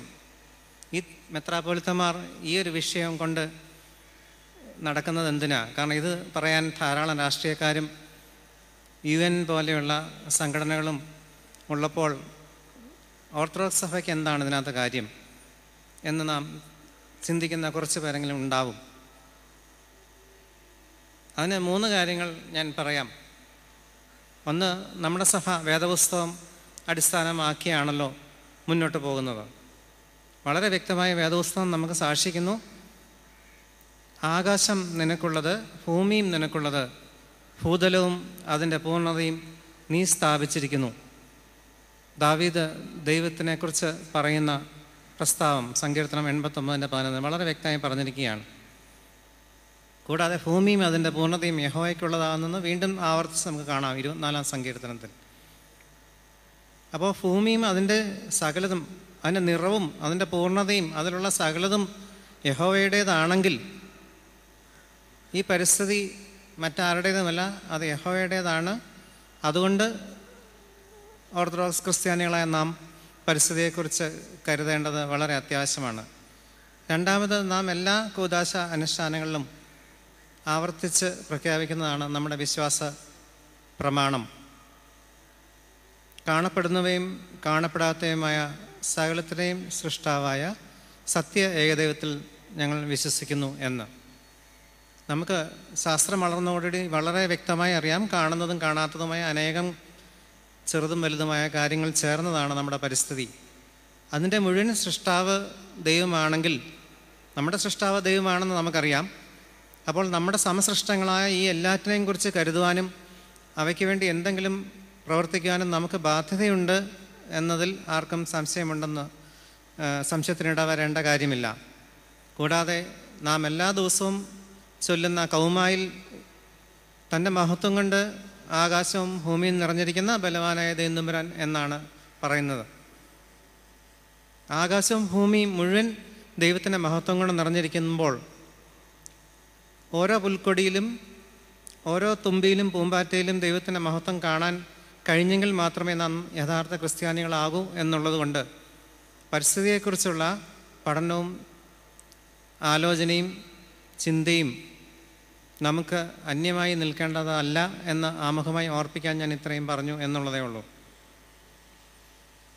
ആവർത്തന പുസ്തകം 8-ാം അധ്യായം 10 മുതൽ 14 വരെയും 17 മുതൽ 18 വരെയുമുള്ള വാക്യത്തിൽ വളരെ രസകരമായ ഒരു ദൈവത്തിൻ്റെ പ്രസ്താവനയുണ്ട്. വളരെ ദൈർഘ്യമേറിയ യാത്രയ്ക്ക് ശേഷം ഇസ്രായേൽ ജനത മരുഭൂമിയിലെ കഷ്ടതയെല്ലാം അനുഭവിച്ചതിന് ശേഷം കനാൻ ദേശത്ത് വന്നു ചേർന്ന് കഴിയുമ്പോൾ നീ ഒരു കാര്യം പ്രത്യേകം ശ്രദ്ധിക്കണം എന്നാണ് യഹോവ ജനത്തോട് ആവശ്യപ്പെടുന്നത്. കനാൻ ദേശത്ത് എത്തിക്കഴിഞ്ഞ് അതിൻ്റെ എല്ലാ ആഡംബരത്തിൻ്റെയും സുഖസമൃദ്ധിയുടെയും നടുവിൽ ആയിക്കഴിയുമ്പോൾ നീ എങ്ങനെ ആയിരിക്കണം? അതിൻ്റെ ചില പ്രസക്ത ഭാഗങ്ങൾ മാത്രം ഞാൻ വായിക്കാം. നീ ഭക്ഷിച്ച് തൃപ്തി പ്രാപിച്ച് നല്ല വീടുകൾ പണിത് അവയിൽ പാർക്കുമ്പോഴും ആടുമാടുകൾ നിനക്ക് പെരുകുമ്പോഴും വെള്ളിയും പൊന്നും ഏറുമ്പോഴും നീ എന്നെ വിസ്മരിച്ചു പോകരുത്. എൻ്റെ ശക്തിയും എൻ്റെ കൈയുടെ ബലവും ഈ സമ്പത്തുണ്ടാക്കി എന്ന് നിൻ്റെ ഹൃദയത്തിൽ പറയാതിരിക്കാൻ നീ സൂക്ഷിച്ചു കൊള്ളണം. വളരെ ശക്തമായ ഒരു ആഹ്വാനമാണ് ദൈവം നൽകുന്നത്. നാം എപ്പോഴും കരുതുന്ന പോലെ എൻ്റെ കഴിവും എൻ്റെ അധ്വാനവും എൻ്റെ ബുദ്ധിയും ഉപയോഗിച്ച് ഞാൻ ഇതൊക്കെ എനിക്കുണ്ടാക്കി എന്ന് നാം എപ്പോഴും പറയുന്നതാണ്. എനിക്കിത്രയും ഭൂമിയുള്ളതും എനിക്കിത്രയും സമ്പത്തുള്ളതും എൻ്റെ മാത്രം എടുക്കുകൊണ്ടാണെന്ന് ആരെങ്കിലും കരുതുന്നുണ്ടെങ്കിൽ അത് മണ്ടത്തരമാണ്. അത് എൻ്റെ ദാനമാണ് നീ അനുഭവിക്കുന്നതെന്നൊരു ചിന്ത നിനക്കുണ്ടായിരിക്കണം എന്ന് ശക്തമായി ആവർത്തന പുസ്തകത്തിലൂടെ ദൈവം നമ്മളെ ഓർമ്മിപ്പിക്കുന്നു. ഈ സമ്പത്തിനെക്കുറിച്ചുള്ള ഈ ഒരു കാഴ്ചപ്പാട് വന്നപ്പോഴാണ് പരിസ്ഥിതിക്ക് ഇത്രയും കോട്ടം വന്നത് എന്ന് പലരും പറയാറുണ്ട്. രണ്ടിൻ്റെയും വാക്ക് ഒന്ന് തന്നെയാണ്. പരിസ്ഥിതിയുടെ വാക്ക് എക്കോളജി എന്നും സാമ്പത്തിക വ്യവസ്ഥയുടെ വാക്ക് എക്കണോമി എന്നുമാണ്. രണ്ട് പദങ്ങളുടെയും ഗ്രീക്ക് മൂലത്തിൽ ഓയിക്കോസ് എന്ന പദമാണ്. ഓയിക്കോസ് ലോഗോസ് എക്കോളജിയും ഓയിക്കോസ് നോമോസ് എക്കണോമിയുമാണ്. ഓയിക്കോസ് എന്ന് പറഞ്ഞാൽ ഭവനം, തൻ്റെ ചുറ്റുപാട്, തൻ്റെ സമ്പത്ത് എന്നൊക്കെയുള്ള അർത്ഥം വരും. നമ്മുടെ ഭവനത്തെക്കുറിച്ചുള്ള അല്ലെങ്കിൽ നാം വസിക്കുന്ന ആവാസ വ്യവസ്ഥയെക്കുറിച്ചുള്ള പഠനം എക്കോളജിയും അതിനെ സംബന്ധിച്ചുള്ള നിയമവ്യവസ്ഥകളും അതെങ്ങനെ കൈകാര്യം ചെയ്യണം എന്നുള്ളത് എക്കണോമിയും ആയി മാറുമ്പോൾ, ഇന്ന് എക്കണോമിക്ക് വളരെ മുൻതൂക്കം വന്നപ്പോൾ എക്കോളജി വളരെ പുറകോട്ട് പോയി എന്ന് നമുക്ക് കാണാൻ കഴിയും. അഭിമന്യ ക്രിസോസ്റ്റം സിനിമേനി വായിച്ച കുറേ ക്ലിപ്പിങ്സിൽ ഈ ആശയം ഉണ്ടായിരുന്നു താനും. എന്ന് നമുക്ക് എക്കണോമിയോട് ആഭിമുഖ്യം വർദ്ധിച്ചോ അന്ന് നമ്മൾ എക്കോളജിയിൽ പുറകോട്ട് പോയി. പരിസ്ഥിതിക്കേറ്റ ആഘാതം എല്ലാം നമുക്ക് ഈ സമ്പത്തിൻ്റെ ഓടുള്ള ആഭിമുഖ്യത്തിൽ വന്നതായിട്ടാണ് കാണാൻ കഴിയുന്നത്. അതുകൊണ്ടാണ് കഴിഞ്ഞ വർഷത്തെ ചിന്തയിൽ green economy does it include you എന്ന് പരിസ്ഥിതി ദിനാഘോഷത്തോടനുബന്ധിച്ച് UN നൽകിയ ഈ വർഷത്തെ ചിന്താവിഷയം ഇതായിരുന്നു: green economy does it include you. ഹരിത സമ്പദ് വ്യവസ്ഥ എത്രമാത്രം നമുക്ക് കൊണ്ടുവരാൻ കഴിയും? നമ്മുടെ ഓരോ പെരുമാറ്റത്തിലും റമ്പാച്ചൻ സൂചിപ്പിച്ചതുപോലെ വസ്ത്രം, ആഹാരം, പാർപ്പിടം തുടങ്ങിയ എല്ലാത്തിലും നമ്മൾ ഗ്രീൻ എക്കണോമിയിൽ നിന്ന് അകന്നു പോകുന്നു എന്നുള്ളൊരു ദുഃഖകരമായ അവസ്ഥയിലാണ് ഇന്ന് എത്തിച്ചേർന്നിരിക്കുന്നത്. 1998 ഒരു കണക്കനുസരിച്ച് ധനിക രാജ്യങ്ങളിലെ 20% പേരുടെ ഉപഭോഗ ചെലവ് മൊത്തം ലോക ഉപഭോഗത്തിൻ്റെ 86% ആണ്. ധനിക രാജ്യങ്ങളിലെ 20% പേർ മാത്രം ചെലവാക്കുന്ന, ഉപഭോഗത്തിന് വേണ്ടി ചെലവാക്കുന്ന തുക മൊത്തം ലോക ഉപഭോഗത്തിൻ്റെ 86% വരും എന്നാണ് ഒരു പഠനം കാണിക്കുന്നത്. ഈ ഉപഭോഗ സംസ്കാരം വളരെ മോശമായ ഒരവസ്ഥയിലേക്കാണ് നാം എത്തിച്ചിരിക്കുന്നത്. കൺസ്യൂമറിസം എന്ന് നമുക്ക് പറയാം. ഈ ഉപഭോഗാസക്തി, എനിക്ക് തോന്നുന്നു ഭോഗാസക്തിയേക്കാൾ ഒരു പാപം ആണ് എന്ന് നാം കരുതണം. കാരണം എല്ലാ വസ്തുവകകളും നാം വാങ്ങിക്കൂട്ടുന്നു, വേണ്ടതിലേറെ സ്വരൂപിച്ച് വയ്ക്കുന്നു. അത് യഥാർത്ഥത്തിൽ നമുക്ക് മാനേജ് ചെയ്യാൻ പറ്റുന്നതിൽ ഉപരിയായി നമ്മുടെ പരിസരത്ത് നിറയുന്നു എന്നുള്ളത് സത്യമായ ഒരു വസ്തുത തന്നെയാണ്. നിങ്ങളേവരും സ്വയം ചിന്തിച്ച് നോക്കിയാൽ മതി. എൻ്റെ ഭവനത്തിൽ കഴിഞ്ഞ 2 വർഷമായി ഞാൻ ഇതുവരെ ഒരു കാര്യത്തിനും ഉപയോഗിച്ചിട്ടില്ലാത്ത എത്ര വസ്തുക്കൾ എൻ്റെ വീട്ടിലുണ്ട് എന്ന് ഓരോരുത്തരും ഒന്ന് ചിന്തിച്ച് നോക്കുമ്പോൾ നമുക്കിത് മനസ്സിലാവും. ഞാൻ എന്നെയും കൂടെ ചേർത്താണ് പറയുന്നത്. എൻ്റെ വീട്ടിൽ കഴിഞ്ഞ 2 വർഷമായി ഉപയോഗിച്ചിട്ടില്ലാത്ത പല വസ്തുക്കളുമുണ്ട്. കാരണം എന്തെങ്കിലും പ്രത്യേക സാഹചര്യത്തിൽ വാങ്ങിച്ച് വെക്കുന്നതാണ്, ഉപയോഗിക്കാം എന്ന് കരുതി. വാസ്തവത്തിൽ എനിക്കത് ഉപയോഗമില്ലാത്തതാണ്. അതുകൊണ്ടാണ് 2 വർഷമായി ഞാൻ അതിൽ സ്പർശിക്കാതെ തന്നെ ഇരിക്കുന്നത്. ഇങ്ങനെ അനേകം വസ്തുക്കൾ വാങ്ങിച്ച് കൂട്ടുന്ന ഒരു ഉപഭോഗ സംസ്കാരത്തിലാണ് നമ്മൾ. രണ്ടാമതുള്ള നമുക്ക് വന്ന ഒരു സംസ്കാരമാണ് വലിച്ചെറിയൽ സംസ്കാരം, ത്രോ എവേ കൾച്ചർ. എന്തും ഒരു പരിധിയിൽ ആവശ്യം കഴിഞ്ഞിട്ട് വലിച്ചെറിയുക എന്നുള്ളതാണ്. പണ്ട് കാലത്ത് നമുക്കറിയാം, നമ്മുടെ ഭവനത്തിൽ ഉപയോഗിച്ചുകൊണ്ടിരുന്ന കുടകളാകട്ടെ, ചെരുപ്പ് ആകട്ടെ, പാത്രങ്ങൾ വരെ നാം നന്നാക്കി ഉപയോഗിക്കുന്ന ഒരു സംസ്കാരമായിരുന്നു നമുക്കുള്ളത്. ഇന്ന് അങ്ങനത്തെ ഒരു നന്നാക്കലും നമുക്കില്ല. നാം നമ്മളെ തന്നെ നന്നാക്കുന്നില്ല. അതുകൊണ്ട് തന്നെ നമ്മൾ ഉപയോഗിക്കുന്ന ഒന്നിനെയും നമ്മൾ നന്നാക്കുന്നില്ല. കുറച്ച് ആവശ്യം കഴിയുമ്പോൾ വലിച്ചെറിയും. അത് വസ്തുക്കളെ മാത്രമല്ല, ഇപ്പോൾ കുറച്ച് ആവശ്യം കഴിഞ്ഞ് ഭാര്യയെയും മാതാപിതാക്കളെയും ഒക്കെ വലിച്ചെറിയുന്ന ഉപഭോഗ സംസ്കാരത്തിലേക്ക് നാം അധപതിച്ചു എന്നുള്ളത് വളരെ പരമാർത്ഥമായ ഒരു കാര്യമാണ്. ഈ നല്ല സംസ്കാരങ്ങളെല്ലാം പോയി ഈ മോശ സംസ്കാരം വന്നത് സമ്പത്തിൻ്റെ വളർച്ചയിൽ, പരിഷ്കാരത്തിൻ്റെ ഭാഗമായി, അല്ലെങ്കിൽ നമ്മളിപ്പോൾ പറയുന്ന സംസ്കാരത്തിൻ്റെ ഭാഗമായി കടന്നു വന്നതൊക്കെ തന്നെ പ്രകൃതിക്ക് ദോഷകരമായി തീർന്നു എന്നുള്ളതാണ് വാസ്തവം.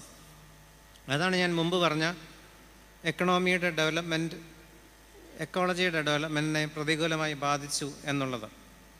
അതുകൊണ്ടാണ് ഈ ഹരിത സംസ്കാരം എന്നുള്ളൊരു ചിന്താവിഷയം UN ഇത്തവണ മുൻപോട്ട് വെച്ചത്. നമ്മുടെ ഭൂമി രോഗാവസ്ഥയിലാണ് എന്നുള്ളതിൽ സംശയമൊന്നുമില്ല. രോഗം എന്ന് പറഞ്ഞാൽ വാസ്തവത്തിൽ ICUവിലാണ് നമ്മുടെ ഭൂമി. ശ്വാസകോശത്തിനും കേടാണ്, കിഡ്നിക്കും കേടാണ്. നമ്മുടെ എല്ലാ ജീവശാസ്ത്രവും ലഭിക്കുന്നത് സസ്യസമ്പത്തിൽ നിന്നാണ് നമുക്കറിയാം. വനങ്ങളാണ് ഭൂമിയുടെ ശ്വാസകോശം എന്നറിയപ്പെടുന്നത്. അതുകൊണ്ട് തന്നെ ലങ്സിന് സീരിയസ് ആയിട്ട് അസുഖം ബാധിച്ചവളാണ് ഭൂമി. എല്ലാ വേസ്റ്റ് മാനേജ്മെൻറ്റും തകരാറിലായി നീർത്തടങ്ങൾ മുഴുവൻ മൂടിക്കഴിഞ്ഞ ഈ അവസ്ഥയിൽ ഭൂമിയുടെ വൃക്കകളും തകരാറിലാണ്. അങ്ങനെ ആയിരിക്കുന്ന ഒരു അവസ്ഥ എന്ന് പറയുന്നത് ഏറ്റവും ദൂഷ്യകരമായ ഒരു വസ്തുത തന്നെയാണ്. ഇതിന് കാരണം മനുഷ്യൻ തന്നെയാണ് എന്ന് നമുക്കിപ്പോൾ അറിയാം. നമ്മളത് പറയുന്നുണ്ട്. വളരെ ഒന്നും പ്രത്യേകിച്ച് നമ്മളൊന്നും ചെയ്യാതെ തന്നെ നമ്മളത് പറഞ്ഞുകൊണ്ടിരിക്കുകയാണ്.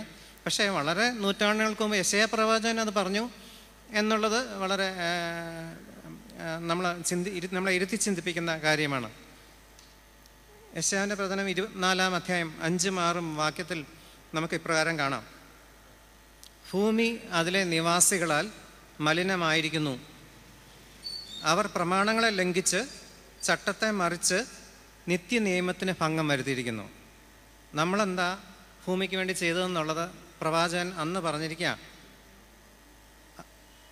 നമ്മൾ പ്രമാണങ്ങളെ ലംഘിച്ച് ചട്ടങ്ങളെ മറിച്ച് കളഞ്ഞിരിക്കുന്നു. അതുകൊണ്ട് ഭൂമി ശാപഗ്രസ്തമായി അതിൽ പാർക്കുന്നവർ ശിക്ഷ അനുഭവിക്കും. ആ പ്രവചനം നിവൃത്തിയായി എന്ന് നമ്മൾ കരുതിയാലും മതി. നമ്മുടെ കുഴപ്പം കൊണ്ട് തന്നെ നമ്മൾ ചട്ടങ്ങൾ പാലിക്കാത്തതുകൊണ്ട്, നമ്മൾ കൃത്യതയോടെ ജീവിക്കാത്തതുകൊണ്ട് ഈ ഭൂമിക്ക് ഈ ഒരു വലിയ ഗതികേട് വന്നിരിക്കുന്നു. ഭൂമിക്ക് സംഭവിക്കാൻ പോകുന്ന വലിയ ബുദ്ധിമുട്ടുകളെക്കുറിച്ച്, ഭൂമിയിലുള്ള ആളുകൾക്ക് സംഭവിക്കുന്ന വലിയ പ്രശ്നങ്ങളെക്കുറിച്ച് പ്രവാചകൻ തുടർന്ന് പറയുന്നുണ്ട്. 17 മുതൽ 20 വരെയുള്ള വാക്കുകൾ. 24-ാം അധ്യായത്തിൽ വളരെ വിശദമായിട്ട് ഭൂമിക്ക് സംഭവിക്കുന്ന നാശങ്ങളെക്കുറിച്ച് കാണാം. ഇതിൻ്റെ എല്ലാം മൂല കാരണം മനുഷ്യൻ തന്നെയാണെന്നും വളരെ വ്യക്തമായി അവിടെ പറയുന്നു.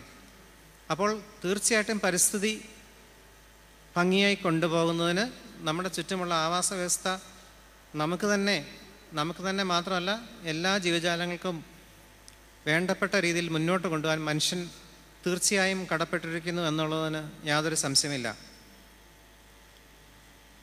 അതിന് 4 പോയിൻ്റ് കൂടി പറഞ്ഞ് ഞാൻ എൻ്റെ ക്ലാസ് അവസാനിപ്പിക്കാമെന്നാണ് കരുതുന്നത്. മനുഷ്യന് ചെയ്യേണ്ട മനുഷ്യൻ്റെ ബാധ്യത എന്താണ്? 1, സകല സൃഷ്ടികളിലും ദൈവിക സാന്നിധ്യവും ശക്തിയും മഹത്വവും ഉണ്ടെന്നുള്ള ബോധം എപ്പോഴും ഉണ്ട് എന്നുണ്ടെങ്കിൽ നമുക്ക് പരിസ്ഥിതിയോട് വളരെ കുറച്ച് മാത്രമേ അനീതി പ്രവർത്തിക്കാൻ കഴിയുള്ളൂ. വിശുദ്ധ മത്തായിയുടെ സുവിശേഷം 6-ാം അധ്യായത്തിൽ അനവധി ഉദാഹരണങ്ങൾ കാണാം. പറവകൾ, താമര, പുല്ല് എന്നിവയൊക്കെ എത്രയോ ശ്രേഷ്ഠകരമായി സൃഷ്ടിക്കപ്പെട്ടിരിക്കുന്നു. മനുഷ്യൻ്റെ കാര്യം അപ്പോൾ പിന്നെ എടുത്ത് പറയേണ്ടതില്ലല്ലോ എന്നുള്ള മട്ടിൽ വളരെ വ്യക്തമായി പറയുന്നുണ്ട്.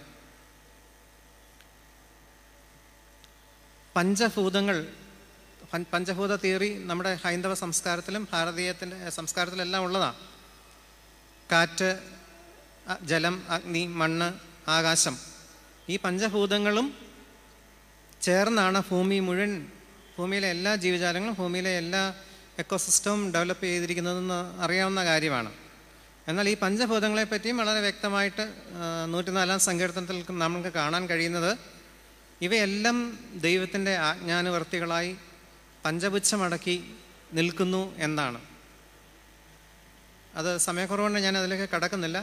സങ്കീർത്തനം 104-ലും 148-ലും ഈ പഞ്ചഭൂത തിയറി എന്താണ്, പഞ്ചഭൂതങ്ങൾ അവ ദൈവവുമായി എങ്ങനെ ബന്ധപ്പെട്ടിരിക്കുന്നു എന്ന് വളരെ വ്യക്തമായിട്ട് വേദപുസ്തകം നമുക്ക് കാണിച്ചു തരുന്നുണ്ട്. അങ്ങനെ എല്ലാ സൃഷ്ടികളിലും പഞ്ചഭൂതങ്ങളിൽ ആകമാനവും ദൈവത്തിൻ്റെ സാന്നിധ്യവും ശക്തിയും മഹത്വവും ഉണ്ട് എന്ന് മനസ്സിലാക്കുക എന്നുള്ളതാണ് ഒന്നാമത്തെ പടി. 2, എല്ലാ സൃഷ്ടികൾക്കും വേണ്ടതാണ് ദൈവം ഭൂമിയിൽ ഒരുക്കിയിരിക്കുന്നത് എന്നുള്ള ചിന്ത. മനുഷ്യന് എങ്ങനെയോ ഒരു അബദ്ധധാരണ വന്നിട്ടുണ്ട്, ഈ കാണുന്നതൊക്കെ എനിക്ക് വേണ്ടി ഉണ്ടാക്കിയതാണ് എന്ന്. എന്നാൽ എല്ലാറ്റിനും വേണ്ടിയാണ് എല്ലാം സൃഷ്ടിക്കപ്പെട്ടിരിക്കുന്നതെന്ന് 104-ാം സങ്കീർത്തനത്തിൽ വളരെ വ്യക്തമായിട്ട് പറയുന്നുണ്ട്. അത് അതായത് ഭൂമിയിലെ പുല്ല് എന്തിനു വേണ്ടിയാണ്, ഓരോ മരങ്ങളും എന്തിനു വേണ്ടിയാണ്, സമുദ്രം നിർമ്മിച്ചിരിക്കുന്നത് എന്തിനു വേണ്ടിയാണ് എന്ന് വളരെ വ്യക്തമായി ഒരു മനോഹരമായ ഒരു കവിതയുടെ രൂപത്തിൽ തന്നെ 104-ാം സങ്കീർത്തനം നമുക്ക് കാണിച്ചു തരുന്നു. 3, ദൈവം സൃഷ്ടിച്ചവയെല്ലാം വരും തലമുറയ്ക്ക് വേണ്ടി കൂടി ഉള്ളതാണ്. ഇപ്പോഴുള്ള ജീവജാലങ്ങൾക്ക് വേണ്ടി മാത്രമല്ല, വരും തലമുറകൾക്ക് വേണ്ടി ഉള്ളതാണ് എന്ന് ഉൽപ്പത്തി പുസ്തകം 8-ാം അധ്യായം 22-ാം വാക്യത്തിൽ നോഹയുടെ കാലത്തെ പ്രളയത്തിന് ശേഷം ഇപ്രകാരം പറയുന്നു ദൈവം: ഭൂമിയുള്ള കാലത്തോളം വിതയും കൊയ്ത്തും ശീതവും ഉഷ്ണവും വേനലും വർഷവും രാവും പകലും നിന്നു പോകയില്ല. നോഹയ്ക്കും കുടുംബത്തിനും മാത്രമല്ല, ഭൂമിയുള്ള കാലത്തോളം എന്നാണ് അവിടെ പറഞ്ഞിരിക്കുന്നത്.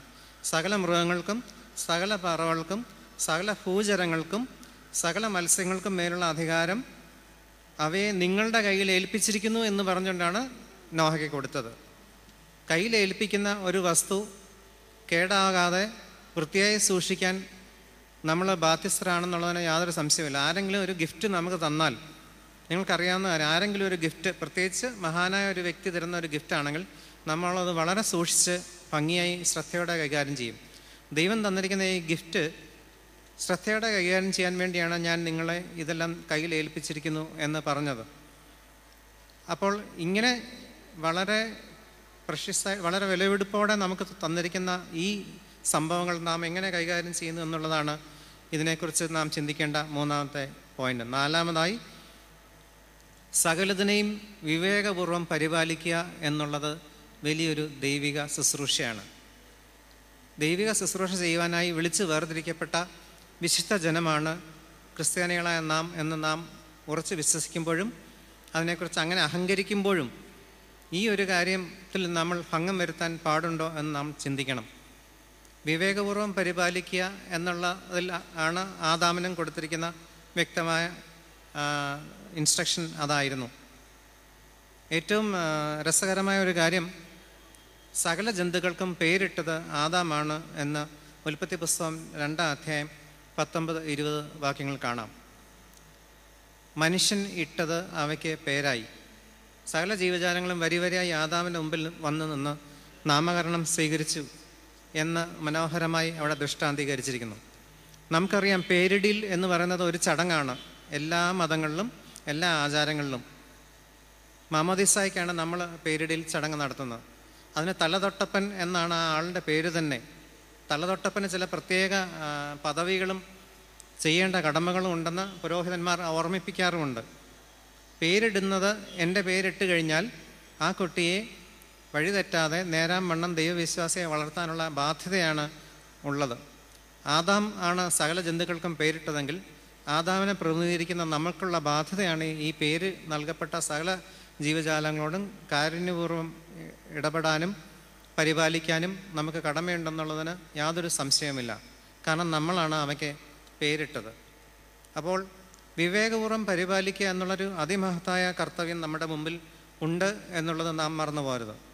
ഈ ഒരു ചിന്തയിലൂടെ നാം പരിസ്ഥിതിയെ കണ്ടാൽ നമുക്ക് എത്ര ചെയ്താലും മതി വരികയില്ല. നമ്മൾ സാധാരണ വൃക്ഷം വെച്ച് പിടിപ്പിക്കുക എന്നുള്ളൊരു കർത്തവ്യമാണ് പൊതുവെ പരിസ്ഥിതിയിലൂടെ ചെയ്തു വരുന്നത്. എന്നാൽ ആ ഒരു സ്റ്റേജിൻ്റെ പ്രസക്തി കഴിഞ്ഞു. അത് തീർച്ചയായിട്ടും വേണ്ട ഒരു കാര്യമാണ്, അതെല്ലാവരും ചെയ്തുകൊണ്ടിരിക്കുന്ന ഒരു കാര്യമാണ്. വാസ്തവത്തിൽ ഇതുവരെ കേരളത്തിൽ നട്ട വൃക്ഷങ്ങൾ എല്ലാം ഉണ്ടായിരുന്നെങ്കിൽ കേരളം, തമിഴ്നാട്, ആന്ധ്ര മുഴുവൻ നിറഞ്ഞേനെ. അത്രമാത്രം വൃക്ഷത്തൈകൾ ഇതിനോടകം 4 ഭാഗത്തുനിന്ന് അനേകർ പിടിപ്പിച്ചു എന്ന് ഞാൻ പറയുന്നില്ല, വെച്ചു. പിന്നീട് എന്ത് സംഭവിച്ചു എന്ന് നമ്മളൊക്കെ ഊഹിച്ചെടുക്കാവുന്നതേ ഉള്ളൂ. അല്ലെങ്കിൽ ഇതിനോടകം ഇവിടെ മുഴുവൻ വനമായി മാറിയേനെ. പക്ഷേ ഈ വെച്ച് പിടിപ്പിക്കൽ പ്രക്രിയയ്ക്ക് വേണ്ടി മാത്രം അല്ലാതെ എന്തെല്ലാം നമുക്ക് ചെയ്യാൻ കഴിയും എന്നുള്ള ഒരു ഏതാനും ചില പോയിന്റുകളോട് പറഞ്ഞ് ഞാൻ അവസാനിപ്പിക്കാം. ഊർജ്ജ സംരക്ഷണമാണ് അതിനകത്ത് പ്രധാനമായിട്ട് നമുക്ക് ചെയ്യേണ്ട ഒരു കർത്തവ്യം. നമ്മുടെ ഇപ്പോഴുള്ള ഒരു ഊർജവും നമുക്ക് മതിയാകില്ല.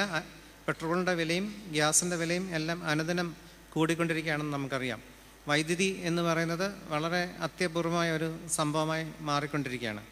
ഈ മഴയും കൂടെ ഇരിക്കെ കേരളത്തിൻ്റെ ഇനിയുള്ള അവസ്ഥ എങ്ങനെയാണെന്ന് നാം വളരെ കൂലങ്കഷമായി ചിന്തിക്കേണ്ട സമയം അതിക്രമിച്ച് കഴിച്ചിരിക്കുകയാണ്. എങ്ങനെയാണ് നമുക്ക് പരമാവധി ഊർജം കുറയ്ക്കാൻ കഴിയുക എന്നുള്ളത് എല്ലാവരും ശ്രദ്ധിക്കണം എന്നുള്ളത്. അത് കൊച്ചുകുട്ടികൾ മുതൽ സൺഡേ സ്കൂൾ വരെ ഞങ്ങളത് കുട്ടികളെ പഠിപ്പിക്കുകയാണ്. കാരണം കഴിഞ്ഞ് ഇറങ്ങിപ്പോകുമ്പോൾ ഉദാഹരണത്തിന് പള്ളി കൈമുത്തി പോകുന്ന സമയത്ത് ആരാണ് പള്ളിയിലെ ഫാനും ലൈറ്റും ഓഫ് ചെയ്യുക? മധുവായാലും ശുശ്രൂഷക്കാരൻ ഇറങ്ങി വന്നിട്ട് വേണോ പള്ളിയിലെ ലൈറ്റും ഫാനും ഓഫ് ചെയ്യാൻ? ഓരോ ആളുകളും അവർ നിൽക്കുന്ന ഭാഗം കൈമുത്താനായിട്ട് വരുമ്പോൾ അവിടുത്തെ സ്വിച്ചുകൾ ഓഫ് ചെയ്താൽ തന്നെ വലിയൊരു സേവനമാണത്. നിസ്സാരം എന്ന് തോന്നുന്ന ഒരു കാര്യം നമ്മുടെ തലമുറകൾക്ക് പറഞ്ഞു കൊടുക്കാൻ കഴിയുന്ന ഒരു സിമ്പിൾ കാര്യമാണ് ഞാൻ പറഞ്ഞത്. ഇങ്ങനെ ഒരുപാടുണ്ട് ഊർജ്ജ സംരക്ഷണത്തിൻ്റെ. ദേവാലയങ്ങളുടെ വിശാലമായ മേൽക്കൂരകൾ ഇനിയും സോളാർ എനർജിക്ക് ഉപയുക്തമാകുന്ന രീതിയിൽ പാനലുകൾ വെച്ച് പിടിപ്പിച്ച് പവർ കട്ടിൻ്റെ സമയത്തെങ്കിലും പള്ളികളിലെ ആരാധനയ്ക്ക് സോളാർ എനർജി മാത്രം ഉപയോഗിക്കുന്ന തരത്തിലേക്ക് കാര്യങ്ങൾ നീങ്ങുന്നതൊക്കെ അതൊക്കെ നമുക്ക് വളരെ അത്യാവശ്യമായിട്ട് ചെയ്യേണ്ട കാര്യങ്ങളാണ്. ഡീസൽ ഉപയോഗിച്ചുള്ള ജനറേറ്റർ അതിഭയങ്കര ശബ്ദവും പുകയുമാണ് വമിപ്പിക്കുന്നതെന്ന് നമുക്കറിയാം. അങ്ങനെയുള്ള ഒരുപാട് കാര്യങ്ങളിലേക്ക് നമ്മുടെ കണ്ണുകൾ തുറക്കണം.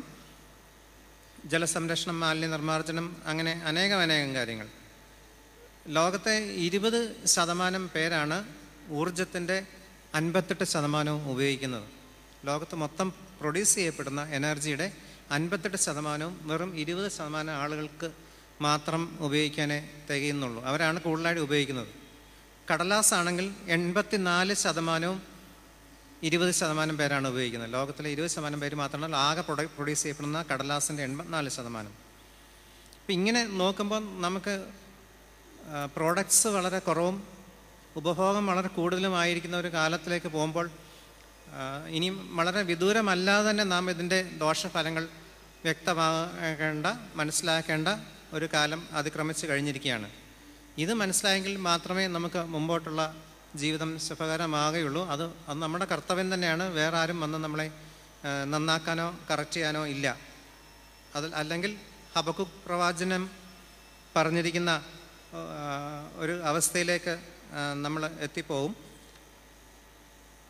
വരാനിടയുള്ളൊരു കാലത്തെപ്പറ്റി പറഞ്ഞിരിക്കുന്നത് ഹബക്കുക്ക് പ്രവാചനം 3-ാം അധ്യായം 17-18 വാക്യത്തിൽ പറഞ്ഞിരിക്കുന്നു, അത്തിവൃക്ഷം തളിർക്കയില്ല, മുന്തിരിവള്ളിയിൽ അനുഭവം ഉണ്ടാകുകയില്ല, ഒലിവ് മരത്തിൻ്റെ പ്രയത്നം നിഷ്ഫലമായി പോകും, നിലങ്ങൾ ആഹാരം വിളയിക്കുകയില്ല, ആട്ടിൻകൂട്ടം തൊഴുത്തിൽ നിന്ന് നശിച്ചു പോകും, ഗോശാലകളിൽ കന്നുകാലി ഉണ്ടായിരിക്കുകയില്ല.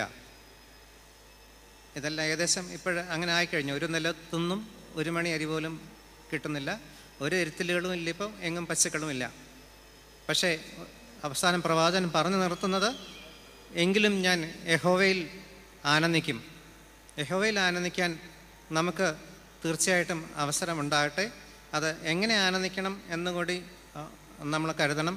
സകല സൃഷ്ടികളോടും ഒരുമിച്ച് ഘോഷിച്ചുല്ലസിക്കണം, സ്തുതിക്കണം. എങ്കിൽ മാത്രമേ നമുക്ക് യഹോവയിൽ ആനന്ദിക്കാൻ ഉള്ള അവകാശമുള്ളൂ.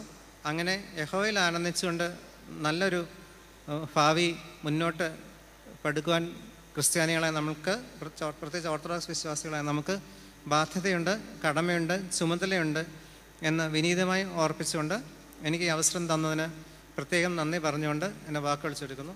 തുടർന്ന് ജൈവ കൃഷിയെക്കുറിച്ചുള്ള ക്ലാസ് നയിക്കുന്നതിന് Kerala government vegetable and fruit promotion council assistant manager Shrimati Anjana S അവറുകളെ ക്ഷണിക്കുന്നു.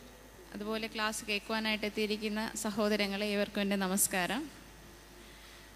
നമുക്കറിയാം, പണ്ട് കാലങ്ങളിൽ നമ്മൾ കൃഷിയെ മാത്രം ആശ്രയിച്ച് ജീവിച്ചുകൊണ്ടിരുന്നൊരു സംസ്കാരമായിരുന്നു നമ്മുടെ കേരളത്തിൻ്റേത്. എന്നാൽ ഇന്ന് നമ്മൾ ഉൽപാദന മേഖലയിൽ നിന്നകന്നുകൊണ്ട് ഒരു ഉപഭോക്തൃ സംസ്കാരമായിട്ട് നമ്മൾ മാറിക്കഴിഞ്ഞു. എല്ലാവർക്കും റെഡിമെയ്ഡായിട്ട് സാധനങ്ങൾ കിട്ടുന്നതിനോടാണ് താല്പര്യം. ആർക്കും ബുദ്ധിമുട്ടാൻ കഴിയാത്ത ഒരു സംസ്കാരം, ആ ഒരു രീതിയിലേക്ക് നമ്മൾ വന്നുകൊണ്ടിരിക്കുകയാണ്. അപ്പോൾ ഇന്ത്യൻ മെഡിക്കൽ അസോസിയേഷൻ്റെ കണക്ക് പ്രകാരം നമ്മൾ ഒരു വ്യക്തി ഒരു ദിവസം 280 ഗ്രാം പച്ചക്കറി നമ്മൾ കഴിക്കണം എന്നാണ്. നമ്മുടെ ആരോഗ്യം നല്ല രീതിയിലിരിക്കുന്നതിന് വേണ്ടി നമ്മൾ 280 ഗ്രാം പച്ചക്കറി നമ്മൾ കഴിക്കണം എന്നാണ് കണക്കുകൾ വെളിപ്പെടുത്തുന്നത്. അപ്പോൾ അതിനുവേണ്ടി നമ്മുടെ കേരളത്തിൻ്റെ പോപ്പുലേഷൻ എടുത്ത് നോക്കുകയാണെങ്കിൽ നമുക്ക് ഒരു 25 ലക്ഷം ടൺ പച്ചക്കറികൾ നമ്മൾ ഉൽപ്പാദിപ്പിക്കണം. എന്നാൽ നമ്മുടെ കേരളത്തിൻ്റെ ഉൽപ്പാദനം എന്ന് പറയുന്നത് വെറും 5 ലക്ഷം ടൺ പച്ചക്കറികൾ മാത്രമാണ്. അപ്പോൾ നിങ്ങൾ ആലോചിച്ച് നോക്കണം, ആ ഒരു അന്തരം 25 ലക്ഷത്തിൻ്റെ ഈ 5 ലക്ഷത്തിൻ്റെ അന്തരം 20 ലക്ഷം ടൺ പച്ചക്കറികൾ നമ്മൾ അയൽ സംസ്ഥാനങ്ങളിൽ നിന്ന് നമ്മൾ വരുത്തിക്കൊണ്ടിരിക്കുകയാണ്. അത് ആന്ധ്രയിൽ നിന്നോ അഥവാ തമിഴ്നാട്ടിൽ നിന്നോ ഉള്ള ലോറികൾ നമ്മുടെ കേരളത്തിൽ വന്നില്ല എന്നുണ്ടെങ്കിൽ നമ്മുടെ കേരളീയരാരും പച്ചക്കറികൾ കഴിക്കില്ല, അതല്ലെങ്കിൽ അവരുടെ ആരോഗ്യം മോശമാകുന്നു ഒരു അവസ്ഥയിലേക്ക് നമ്മൾ വളരെ വൈകാതെ നമ്മൾ എത്തിച്ചേരും. അപ്പോൾ അതിന് നമ്മൾ ഓരോരുത്തരും റെസ്പോൺസിബിളാണ്. കാരണം നമ്മൾ ഇന്ന് ഇവിടെ ഇരിക്കുന്നവരുൾപ്പെടെ ആരും തന്നെ ആഗ്രഹിക്കില്ല സ്വന്തം മക്കളെ ഒരു കൃഷിക്കാരനാക്കണമെന്നോ അവർ കൃഷി ചെയ്യണമെന്നോ ആർക്കും ആഗ്രഹമില്ല. ഉണ്ടോ? ആരും ആഗ്രഹിക്കില്ല. എല്ലാവരും മക്കളെ വളരെ എഡ്യൂക്കേറ്റഡ് ആവണം, അങ്ങനെ ഹൈ ലെവൽ പോസ്റ്റിൽ പോകണം എന്ന് ആഗ്രഹമുള്ളവരാണ് എല്ലാവരും. ആയിക്കോട്ടെ, അങ്ങനെ ആഗ്രഹിച്ചോളൂ, അതിൽ തെറ്റൊന്നുമില്ല. പക്ഷേ എങ്കിൽ തന്നെയും നമ്മുടെ വരുന്ന ജനറേഷനെ നമ്മൾ കുറച്ചെങ്കിലും ഒരു പ്രകൃതിയുമായിട്ടുള്ള ഒരു കോണ്ടാക്റ്റ് അഥവാ മണ്ണുമായിട്ടുള്ള ഒരു കോണ്ടാക്റ്റ് അവർക്ക് ഉണ്ടാവാനുള്ളൊരു അവസരം നമ്മൾ ഒരുക്കി കൊടുക്കണം. അറ്റ്ലീസ്റ്റ് അരമണിക്കൂറെങ്കിലും അവർക്ക് കൃഷിയിലൊരു താല്പര്യം വരത്തക്ക രീതിയിലുള്ള കാര്യങ്ങൾ നിങ്ങൾ ചെയ്തു കൊടുക്കണം. അതല്ല എന്നുണ്ടെങ്കിൽ നമ്മൾ വലിയ ഒരു കോൺസിക്വൻസ് തന്നെ നമ്മളത് ഫേസ് ചെയ്യേണ്ടി വരും. ഇതെല്ലാവരെയും ആദ്യം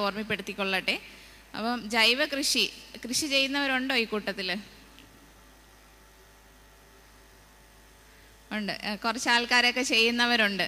അപ്പോൾ പച്ചക്കറി കൃഷിയൊക്കെ ചെയ്യുന്നവരുണ്ടോ? എല്ലാ കൃഷിയുണ്ട്. അപ്പോൾ ജൈവ രീതിയിൽ കൃഷി ചെയ്യുമ്പോൾ നമ്മൾ ഒരു ചെടിക്ക് അത്യാവശ്യം വേണ്ട കാര്യം, നമ്മൾ മനുഷ്യൻ്റെ കാര്യം പറഞ്ഞ പോലെ തന്നെ ഒരു ചെടിക്ക് അത്യാവശ്യം വേണ്ട അതിന് ആവശ്യമുള്ള ആഹാരം, അത് നമ്മൾ വളങ്ങളുടെ രൂപത്തിലാണ് കൊടുക്കുന്നത്. ആഹാരം വേണം, അതിന് വായു വേണം, അതോടൊപ്പം തന്നെ വെള്ളം വേണം. ഈ 3 കാര്യം നമ്മുടെ മനുഷ്യനും അതുപോലെയല്ലേ. നമുക്ക് ഭക്ഷണം വേണം, വായു വേണം, നമുക്ക് ജലം വേണം. എന്നിരുന്നാലും നമ്മൾ നിലനിൽക്കത്തുള്ളൂ. അതുപോലെ ചെടിക്കും അതുപോലെ തന്നെയാണ്. അപ്പോൾ ചെടികൾക്ക് നമ്മൾ ആഹാരം എന്ന് പറയുന്നത് നമ്മൾ വളങ്ങളിലൂടെയാണ് നമ്മൾ കൊടുക്കുന്നത്. അപ്പോൾ ജൈവ കൃഷിയെ നമ്മൾ അവലംബിക്കുമ്പോൾ നമ്മൾ ശ്രദ്ധിക്കേണ്ട കാര്യം എന്ന് പറഞ്ഞു കഴിഞ്ഞാൽ ചെടിക്ക് വളങ്ങൾ കൊടുക്കുമ്പം അത് ചെടിയുടെ വളർച്ച ത്വരിതപ്പെടുത്തുന്നതും അതോടൊപ്പം തന്നെ ചെടികൾക്ക് കീടരോഗ പ്രതിരോധ ശേഷി കൊടുക്കുന്നതുമായ വളങ്ങൾ വേണം നമ്മൾ അവർക്ക് കൊടുക്കാനായിട്ട്. അപ്പോൾ അതിന് നിങ്ങൾക്ക് ഈ ക്ലാസ്സിന് ശേഷം ഇവിടെ നിന്ന് ലീഫ്ലെറ്റ് സപ്ലൈ ചെയ്യും. ആരുടെയും കയ്യിൽ ഞാൻ നോക്കി, ഇവിടെ ഇരുന്നപ്പോൾ തന്നെ നോക്കി, ആരുടെയും കയ്യിൽ ഒരു പേപ്പറോ പേനയോ ഒന്നുമില്ല ക്ലാസ് എഴുതിയെടുക്കാനായിട്ട്. അപ്പോൾ നിങ്ങൾക്ക് കേൾക്കാനേ പറ്റത്തുള്ളൂ. അപ്പോൾ എന്നിരുന്നാലും ഞാൻ പറഞ്ഞു തരാം. ഇതിന് ശേഷം ലീഫ്ലെറ്റ് നിങ്ങൾക്ക് ഡിസ്ട്രിബ്യൂട്ട് ചെയ്യും. അതിൽ ഈ പറഞ്ഞ കാര്യങ്ങളൊക്കെ എഴുതിയിട്ടുണ്ടാവും. അപ്പോൾ വളർച്ചാ ത്വരകങ്ങളിൽ നിന്ന് ഞാൻ പറഞ്ഞതുപോലെ തന്നെ വളർച്ച ത്വരിതപ്പെടുത്തുന്നതും അതോടൊപ്പം തന്നെ ചെടികൾക്ക് കീടരോഗ പ്രതിരോധ ശേഷി നൽകുന്നതുമായ കുറേ കാര്യങ്ങളാണ്. അപ്പോൾ അതിൽ ഒന്നാമത്തത് ജൈവ സ്ലറി എന്ന് പറയും. ജൈവ സ്ലറിക്ക് നമുക്ക് വേണ്ട കാര്യങ്ങളെന്ന് പറഞ്ഞു കഴിഞ്ഞാൽ ചാണകം, 1 കിലോ പച്ച ചാണകം, 1 കിലോ കടലപ്പിണ്ണാക്ക്, 1 കിലോ വേപ്പിൻ പിണ്ണാക്ക്. ഇത് 3 നമുക്ക് അത്യാവശ്യമായിട്ടുള്ളത്. അപ്പോൾ അത് നമ്മൾ 10 ലിറ്റർ, 15 ലിറ്റർ കൊള്ളുന്ന ഒരു ബക്കറ്റ്, അത് പ്ലാസ്റ്റിക് ബക്കറ്റ് അല്ലെങ്കിൽ മൺപാത്രം തന്നെ എടുക്കണം. ഞാൻ ഈ പറയുന്നതൊന്നും ആരും അലൂമിനിയം പാത്രത്തിലോ സ്റ്റീൽ പാത്രത്തിലോ ഒന്നും ചെയ്യരുത്. അപ്പോൾ ഒരു പ്ലാസ്റ്റിക് ബക്കറ്റ് എടുക്കുക. 15 ലിറ്റർ കൊള്ളുന്ന ഒരു ബക്കറ്റ് എടുത്തിട്ട് അതിൽ 10 ലിറ്റർ വെള്ളം എടുക്കുക. ഈ 10 ലിറ്റർ വെള്ളത്തിൽ ഈ പറയുന്ന ചാണകം, കടലപ്പിണ്ണാക്ക്, വേപ്പിൻ പിണ്ണാക്ക്, ഇത് 3 കൂടെ നന്നായിട്ട് മിക്സ് ചെയ്യുക. മിക്സ് ചെയ്ത് അടച്ച് 5 ദിവസം തണലത്ത് വയ്ക്കണം. മനസ്സിലായോ? അടച്ച് 5 ദിവസം തണലത്ത് വയ്ക്കണം. അപ്പോൾ 5 ദിവസത്തിന് ശേഷം, അത് 6ാമത്തെ ദിവസം നമ്മൾ വീണ്ടും 10 ലിറ്റർ വെള്ളം കൂടെ ഒഴിച്ചിട്ടാണിത് നേർപ്പിക്കുന്നത്. അത് നേർപ്പിച്ച് നമ്മൾ ഒരു മഗ്, അതായത് 1/2 ലിറ്റർ ഒരു ചെടിക്ക് ഒരാഴ്ച ഇൻ്റർവെല്ലിൽ 2 ഇല പരുവം തൊട്ട് ഒഴിച്ചു കൊടുക്കുക. ഇത് വാഴയ്ക്കാണെങ്കിലും ശരി, പച്ചക്കറിക്കാണെങ്കിലും ശരി, വളരെ ഫലപ്രദമായ ഒരു കാര്യമാണ്. ഇത് ഒഴിച്ചു കൊടുത്ത ചെടികൾക്ക് വളരെ നല്ല കരുത്തായിരിക്കും, നല്ല വളർച്ച കിട്ടും. അതോടൊപ്പം തന്നെ അവർക്കൊരു രോഗകീട പ്രതിരോധ ശേഷി തീർച്ചയായും ഉണ്ടായിരിക്കുന്നതാണ്. അതുപോലെ തന്നെ വേറൊരു ഐറ്റമാണ് മീൻ ടോണിക് അഥവാ മത്സ്യഗവ്യം എന്ന് പറയും. അപ്പോൾ അതിന് വേണ്ടത് നമുക്ക് ആർക്കും എളുപ്പത്തിൽ ഉണ്ടാക്കാവുന്നതാണിത്. മത്തിയില്ലേ, മത്തി, അതായത് പച്ചമത്തി എന്ന് പറയുമ്പോൾ എല്ലാവരും ഉദ്ദേശിക്കുന്ന നല്ല ഫ്രഷ് മത്തി, അങ്ങനെയല്ല ഉദ്ദേശിച്ചത്. ഉണക്ക മീനല്ല, പച്ചമത്തി. അതിന് വേണ്ട കൂട്ടെന്ന് പറഞ്ഞാൽ 1 കിലോ പച്ചമത്തി, 1 കിലോ ശർക്കര, അതാണ്. അപ്പോൾ പനഞ്ചക്കര, അതായത് കരിപ്പോട്ടി കിട്ടുമെങ്കിൽ അതാണ് ഏറ്റവും ബെസ്റ്റ്. കരിപ്പോട്ടി കിട്ടിയില്ലെങ്കിൽ സാധാരണ ശർക്കര ആയാലും മതി. അപ്പം ചെയ്യേണ്ട കാര്യം എന്ന് പറഞ്ഞാൽ ഈ മത്തി എത്രയും ചെറിയ പീസായിട്ട് കട്ട് ചെയ്യാവോ അത്രയും ചെറിയ പീസായിട്ട് നുറുക്കുക. സ്പീഡ് കൂടുന്നുണ്ടോ? നിങ്ങളാരും എഴുതിയെടുക്കുന്നില്ല, അതുകൊണ്ടാണ് സ്പീഡായി പറഞ്ഞു പോകുന്നത്. അപ്പോൾ ചെറിയ പീസായിട്ട് നുറുക്കുക. അതിൽ എഴുതിയിട്ടുണ്ട്, ആ ലീഫ്ലെറ്റിൽ നിങ്ങൾക്ക് കോമ്പിനേഷൻ കിട്ടും. ചെയ്യേണ്ട വിധം ഞാൻ പറഞ്ഞുതരാം. എത്രയും ചെറിയ പീസായിട്ട് നുറുക്കുക. അതിൽ ഈ ശർക്കരയും കൂടെ അരിഞ്ഞിട്ടിട്ടൊന്ന് നന്നായിട്ട് മിക്സ് ചെയ്യുക. അപ്പോൾ ആ മത്തിയും ശർക്കരയും കൂടെ ഒന്ന് നന്നായിട്ട് മിക്സ് ചെയ്തിട്ട് നിങ്ങൾ അടച്ച് തണലത്ത് 20 മുതൽ 25 ദിവസം കൊണ്ടാവും എന്നാണ് പറയുന്നതെങ്കിൽ ഇപ്പോഴത്തെ കാലാവസ്ഥയിൽ 25 ദിവസം കൊണ്ടാവത്തില്ല. ഒരു 35 ദിവസത്തോളം ഇത് അടച്ച് തണലത്ത് വെക്കണം. തണലത്ത് വെച്ച് കഴിഞ്ഞിട്ട് ഈ 30-35 ദിവസം കഴിഞ്ഞ് നമ്മൾ തുറന്ന് ഇതൊരു തോർത്തിലോ അല്ലെങ്കിൽ നമുക്ക് എക്സ്ട്രാക്ട് ചെയ്ത് എടുക്കാവുന്ന ഏതെങ്കിലും ഒരു തുണിയിൽ, മസ്ലിൻ ക്ലോത്തിലോ എന്തിലെങ്കിലും ഒഴിച്ച് അത് പിഴിഞ്ഞെടുക്കുമ്പോൾ അതിൻ്റെ ഒരു ജ്യൂസ് കിട്ടും. അതാണ് ഈ മീൻ ടോണിക് എന്ന് പറയുന്നത്. ഇതിൻ്റെ ഡോസ് നിങ്ങളൊന്ന് കൃത്യമായിട്ട് പാലിക്കണം. കാരണം 2 മില്ലി 1 ലിറ്റർ വെള്ളത്തിൽ കലക്കിയേ ഉപയോഗിക്കാവുള്ളൂ. ഡോസ് കൂടിപ്പോയി കഴിഞ്ഞാൽ ചെടി കരിഞ്ഞു പോകും കേട്ടോ. അത് പ്രത്യേകം ശ്രദ്ധിക്കണം. അപ്പം മീനൊക്കെ ആയതുകൊണ്ട് എല്ലാവരും ഓർക്കും കുറച്ച് ഡോസ് കൂടിയാലും കുഴപ്പമില്ലാന്ന്. പക്ഷേ ഡോസ് ഒരിക്കലും കൂടാൻ പാടില്ല. 2 മില്ലി 1 ലിറ്റർ വെള്ളത്തിൽ തന്നെ എടുത്ത് ഉപയോഗിക്കുക. അതുപോലെ തന്നെ വേറൊരു കാര്യമാണ് അതിൽ എഴുതിയിട്ടുണ്ട്, മുട്ട ടോണിക് എന്ന് പറയും. അത് നമ്മുടെ വെള്ളരി വർഗ്ഗ വിളകൾ, പാവൽ, പടവലം, മത്തൻ, വെള്ളരി ഇങ്ങനെയുള്ള വിളകളിലെല്ലാം തന്നെ പൂവൊഴിച്ചിൽ സാധാരണമാണ്. അതായത് പെൺപൂക്കളുടെ ഉൽപ്പാദനം കുറവായിരിക്കും. ഉണ്ടാകുന്ന പൂക്കളൊക്കെ കൊഴിഞ്ഞു പോകുന്നത് കൃഷി ചെയ്യുന്നവരാണെങ്കിൽ അവർക്കറിയാം. അപ്പോൾ പെൺപൂക്കളുടെ ഉൽപ്പാദനം കൂട്ടാൻ വേണ്ടിയിട്ടും അതുപോലെ തന്നെ ഈ പൂകൊഴിച്ചിൽ തടയാനും വേണ്ടിയിട്ട് നമ്മൾ ഉപയോഗിക്കുന്നതാണ് മുട്ട ടോണിക്. അപ്പോൾ അത് നമുക്ക് വേണ്ടത് നാടൻ കോഴിമുട്ട തന്നെ വേണം. നാടൻ കോഴിമുട്ട ഒരു 12 എണ്ണം, ചെറുനാരങ്ങ ഏകദേശം ഒരു 50 എണ്ണമെങ്കിലും വേണ്ടി വരും. പിന്നെ 300 ഗ്രാം ശർക്കര, ഇത്രയുമാണ് വേണ്ടത്. അത് ചെയ്യേണ്ട കാര്യമെന്ന് പറഞ്ഞാൽ നമ്മളൊരു വി ഷേപ്പ് പാത്രം, അതായത് ചെവിടിന് വിസ്താരം കുറഞ്ഞ ഒരു പാത്രം, അതാണ് ഉദ്ദേശിക്കുന്നത്. വി ഷേപ്പ് കൊണ്ട് ഉദ്ദേശിക്കുന്നതാണ് ചെവിടിന് വിസ്താരം കുറഞ്ഞ ഭരണി. പഴയ കാലങ്ങളിലെ ഭരണിയൊക്കെ ഉണ്ടെങ്കിൽ അതിൽ വേണമെങ്കിലും ചെയ്യാം. ഒരിക്കലും അലൂമിനിയം അഥവാ സ്റ്റീൽ പാത്രങ്ങളിൽ ചെയ്യാൻ പാടില്ല. അത് ചെയ്യേണ്ട വിധം എന്ന് പറഞ്ഞാൽ മുട്ട, നമ്മൾ കടയിലൊക്കെ മുട്ട ഇരിക്കുന്ന കണ്ടിട്ടില്ല, ഇങ്ങനെ കുത്തി നിർത്തുന്നത്, ആ രീതിയിൽ മുട്ട അടുക്കി വയ്ക്കുക. ചെവിടിന് വിസ്താരം കുറഞ്ഞ അത് കുത്തി നിർത്താൻ വേണ്ടിയിട്ടാണ് ചെവിടിന് വിസ്താരം കുറഞ്ഞ പാത്രം വേണമെന്ന്. അതിലിങ്ങനെ മുട്ടകൾ അടുക്കി വയ്ക്കുക. ഈ 12 മുട്ട അതിൻ്റെ മുകളിലായിട്ട് ഇങ്ങനെ അടുക്കി വയ്ക്കുക. മനസ്സിലായോ? വെക്കുന്നത് മനസ്സിലായല്ലോ. എന്നിട്ട് അതിലേക്ക് മുട്ട അടുക്കി വെച്ച് അതിലേക്ക് ചെറുനാരങ്ങ നീര് ഒഴിച്ച് നിർത്തണം. അതായത് ഈ മുട്ട അത്രയും ചെറുനാരങ്ങ നീരിൻ്റെ അടിയിലായിരിക്കണം. ആ രീതിയിൽ വേണം ചെറുനാരങ്ങ നീര് ഒഴിക്കാൻ. കൂടുതൽ നീരുള്ള നാരങ്ങയാണെങ്കിൽ നമുക്ക് 50 നാരങ്ങ വേണ്ടി വരില്ല. നീര് കുറവാണെങ്കിൽ ഒരു 50 നാരങ്ങ കൂടുതലും വേണ്ടി വരും. അപ്പോൾ അത് ഏകദേശം 50 നാരങ്ങയാണ് നമുക്ക് വേണ്ടത്. അപ്പം ഈ ചെറുനാരങ്ങ നീരൊഴിച്ച് 15 ദിവസം ഇത് അടച്ച് തണലത്ത് വെക്കണം. മനസ്സിലായോ? 15 ദിവസമാണ് അടച്ച് വെക്കേണ്ടത്. 15 ദിവസം കഴിഞ്ഞ് 16ാമത്തെ ദിവസം നമ്മൾ അതിലേക്ക് ഒരു 300 ഗ്രാം ശർക്കര, 300 ഗ്രാം ശർക്കരയും കൂടി ഇട്ട് ഒന്ന് ഇളക്കി വീണ്ടും അടച്ച് 5 ദിവസത്തേക്ക് തണലത്ത് വെക്കണം. മനസ്സിലായോ? സിമ്പിൾ അല്ലേ? മുട്ട കുത്തി നിർത്തുക, അതിലേക്ക് നാരങ്ങാ നീരൊഴിക്കുക, 15 ദിവസം അടച്ചു വയ്ക്കുക, 16ാമത്തെ ദിവസം ഒരു 300 ഗ്രാം ശർക്കരയും കൂടി ഇടുക. അപ്പോൾ നമ്മൾ ഈ 15 ദിവസം കഴിഞ്ഞ് തുറന്ന് നോക്കുമ്പോൾ ഈ മുട്ടത്തോടൊന്നും ഉണ്ടാവില്ല, അതെല്ലാം ഈ നാരങ്ങാ നീരിൽ അലിഞ്ഞു പോയിട്ടുണ്ടാവും. അപ്പോൾ അതിൽ ഈ 300 ഗ്രാം ശർക്കരയും കൂടി ഇട്ട് നന്നായിട്ടൊന്ന് ഇളക്കി 5 ദിവസം വയ്ക്കുക. 21ാമത്തെ ദിവസം തൊട്ട് നമുക്കിത് ഉപയോഗിക്കാം. ചെടികൾ വള്ളി വീശുന്ന സമയം മുതൽ ഒരു 2 ആഴ്ച ഇൻ്റർവെൽ ഇത് സ്പ്രേ ചെയ്ത് കൊടുക്കണം. ഇത് ഈ പറഞ്ഞ പോലെ 2 മില്ലി 1 ലിറ്റർ വെള്ളത്തിലാണ് ഒഴിച്ചു കൊടുക്കേണ്ടത് കേട്ടോ. 2 മില്ലി 1 ലിറ്റർ വെള്ളത്തിൽ. അതുപോലെ തന്നെ വേറൊരു വളർച്ചാ ത്വരകമാണ് പഞ്ചഗവ്യം. പഞ്ചഗവ്യം ചെടിയിൽ മൊത്തം സ്പ്രേ ചെയ്യാം. നേരത്തെ ആദ്യം പറഞ്ഞത് അതായത് മത്സ്യഗവ്യം, ഫിഷ് അമിനോ ആസിഡ് എന്ന് പറഞ്ഞിട്ടുണ്ട്, അത് തന്നെയാണ് മത്സ്യഗവ്യം. അത് നമുക്ക് മണ്ണിൽ ഒഴിച്ചു കൊടുക്കാം, ചെടിയിൽ സ്പ്രേ ചെയ്ത് കൊടുക്കാം.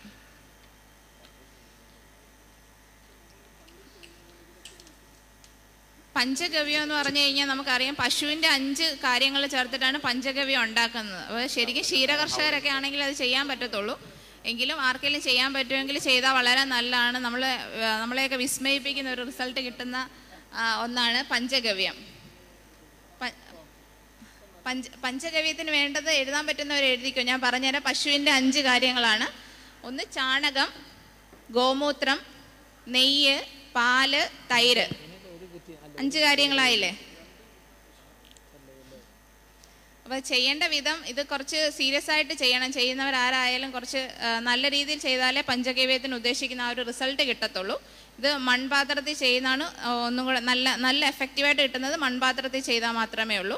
അപ്പോൾ അതിൻ്റെ വിധം ഞാൻ പറഞ്ഞുതരാം. ചാണകം, അപ്പോൾ 1 ലിറ്റർ ഗോമൂത്രത്തിന് വേണ്ട കൂട്ടാണ് ചാണകം 1/2 കിലോ. നാടൻ പശുവിൻ്റെ ചാണകമാണെങ്കിൽ അതാണ് ഏറ്റവും ബെസ്റ്റ്.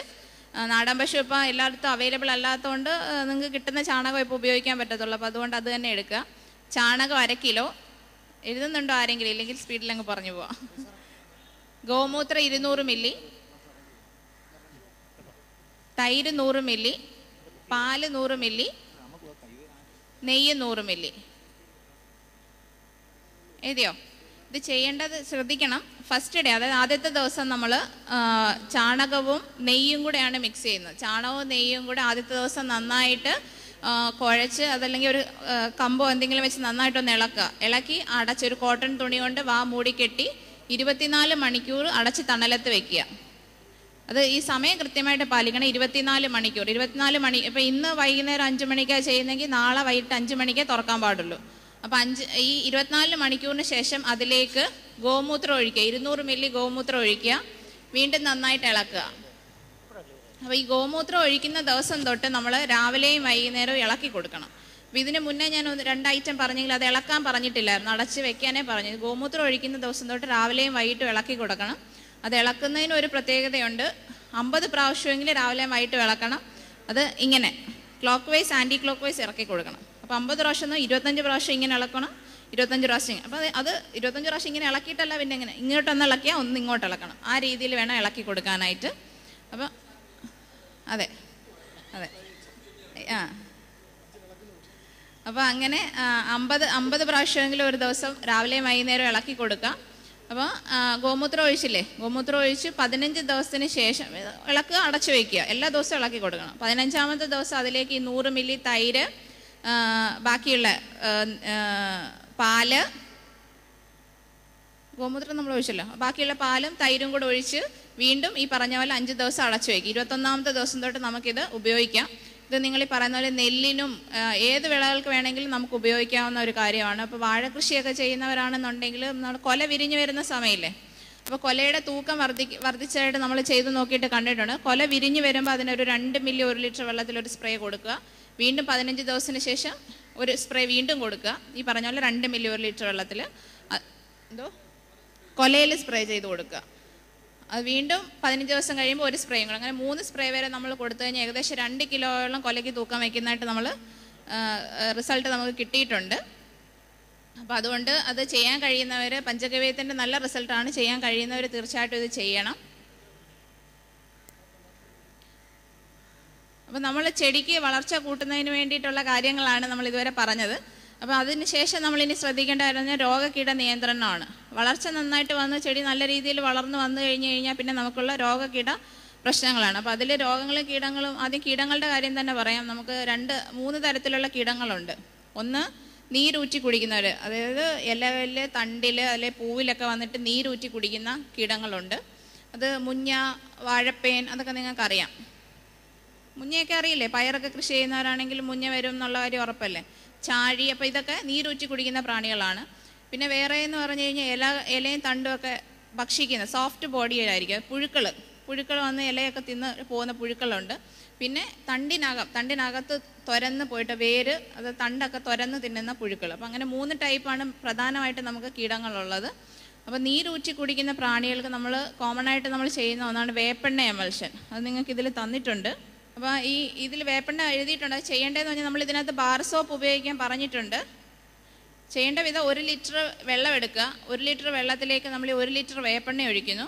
1 ലിറ്റർ വേപ്പെണ്ണ ഒഴിച്ചിട്ട് അതിലേക്ക് ഈ ഒരു 60 ഗ്രാം ബാർ സോപ്പ് നമ്മൾ ഇതിനകത്ത് പറഞ്ഞിട്ടുണ്ട്. അപ്പോൾ ഒന്നുകിൽ 2 തരത്തിൽ ചെയ്യാം. 1/2 ലിറ്ററായിട്ട് വെള്ളം 2 പാത്രത്തിലായിട്ട് വയ്ക്കുക. 1/2 ലിറ്റർ വെള്ളത്തിൽ ചെറുതായിട്ട് വെള്ളം ചൂടാക്കുക. അതിലേക്ക് ഈ ബാർ സോപ്പ് അരിഞ്ഞിടുക. അപ്പോൾ ബാർ സോപ്പ് പെട്ടെന്ന് അലിഞ്ഞ് കിട്ടുന്നതിന് വേണ്ടിയിട്ടാണ് ചൂടാക്കാനായിട്ട് പറയുന്നത്. അപ്പോൾ എന്നിട്ട് ഒരു 1/2 ലിറ്റർ വെള്ളത്തിൽ ഈ എണ്ണ ഒഴിക്കുക. ഇപ്പോൾ 1 ലിറ്റർ വെള്ളം 2 ആയിട്ട് നമ്മൾ എടുത്തില്ല. ഒരു 1/2 ലിറ്ററിൽ എണ്ണ ഒഴിക്കുന്നു, ഒരു 1/2 ലിറ്ററിൽ സോപ്പ് ഇടുന്നു. എന്നിട്ട് ഈ എണ്ണ ലായനിയിലേക്ക് ഈ സോപ്പ് ലായനി ഒഴിച്ചു കൊടുക്കുക. അപ്പോൾ നമ്മൾ ഈ ബാർ സോപ്പ് എന്തിനു വേണ്ടിയാണ് ഉപയോഗിക്കുന്നത്?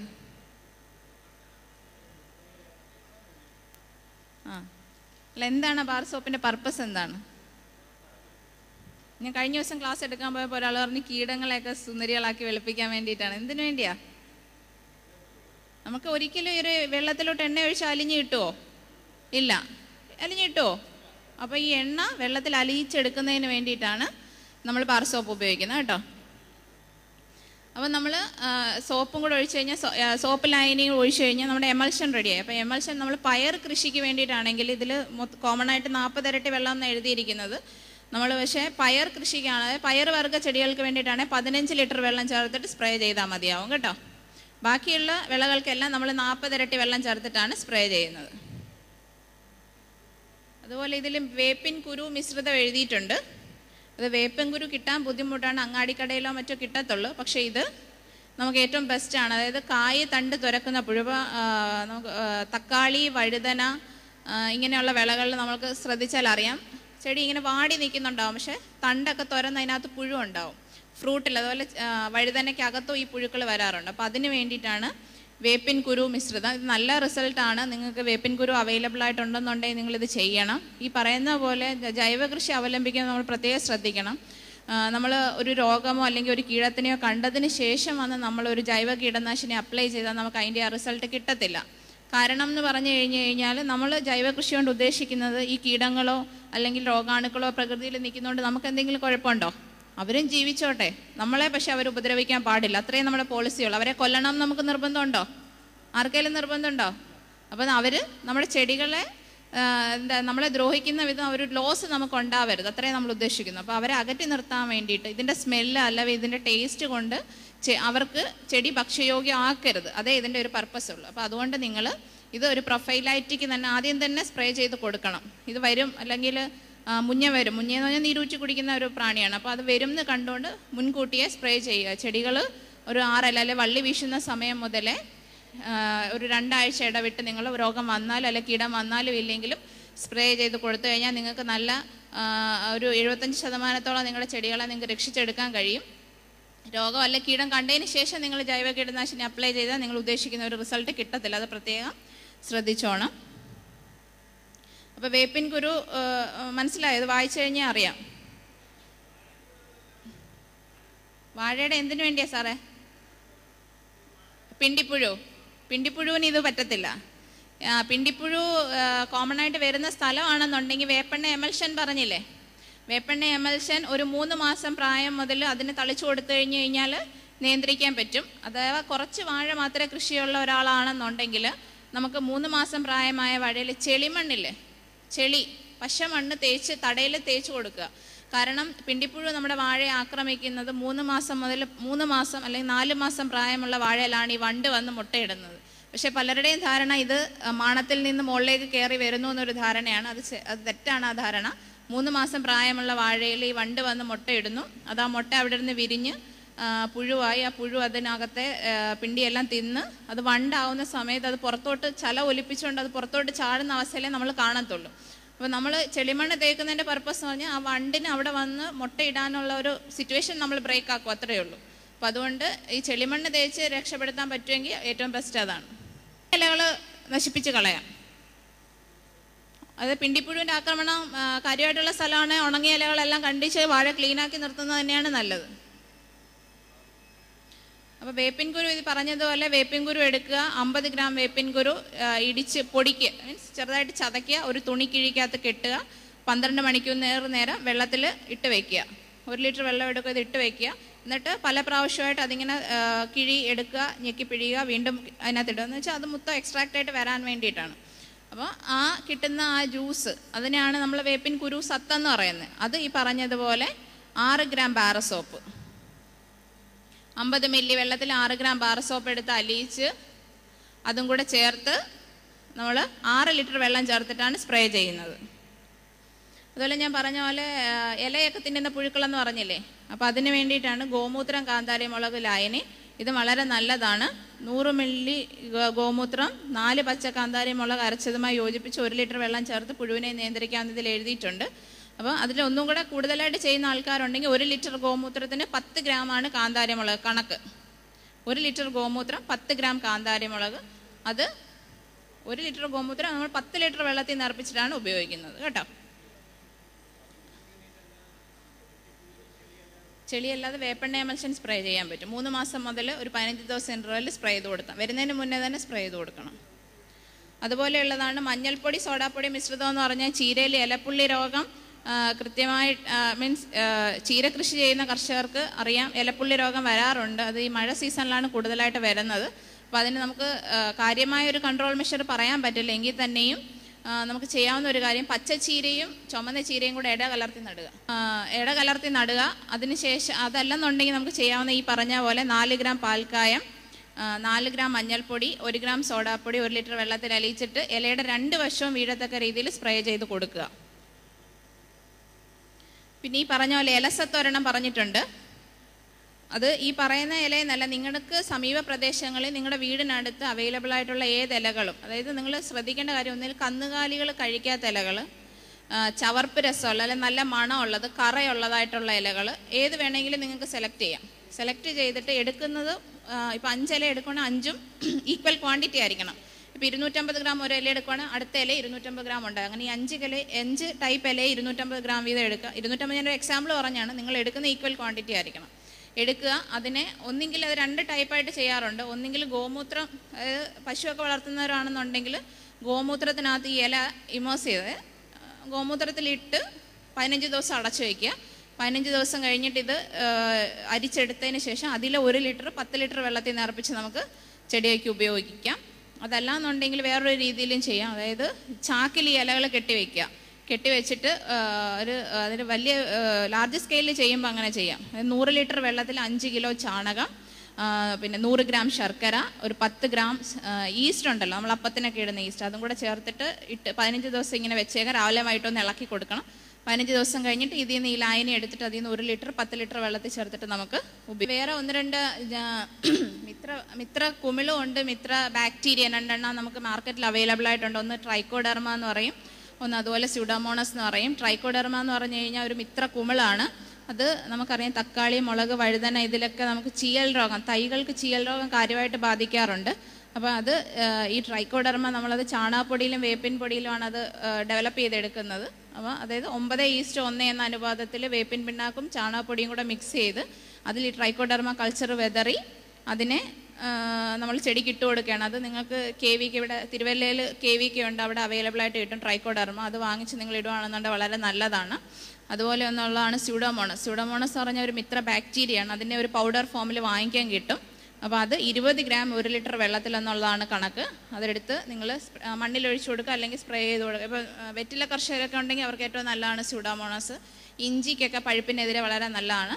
അപ്പോൾ അത് സ്പ്രേ ചെയ്ത് കൊടുക്കാമെന്നുണ്ടെങ്കിൽ നിങ്ങൾക്ക് ഈ കുമിൾ രോഗങ്ങളെയും അതുപോലെ ബാക്ടീരിയൽ രോഗങ്ങളെയും ഒരു 75% നിങ്ങൾക്ക് ചെറുത്ത് നിൽക്കാൻ കഴിയും.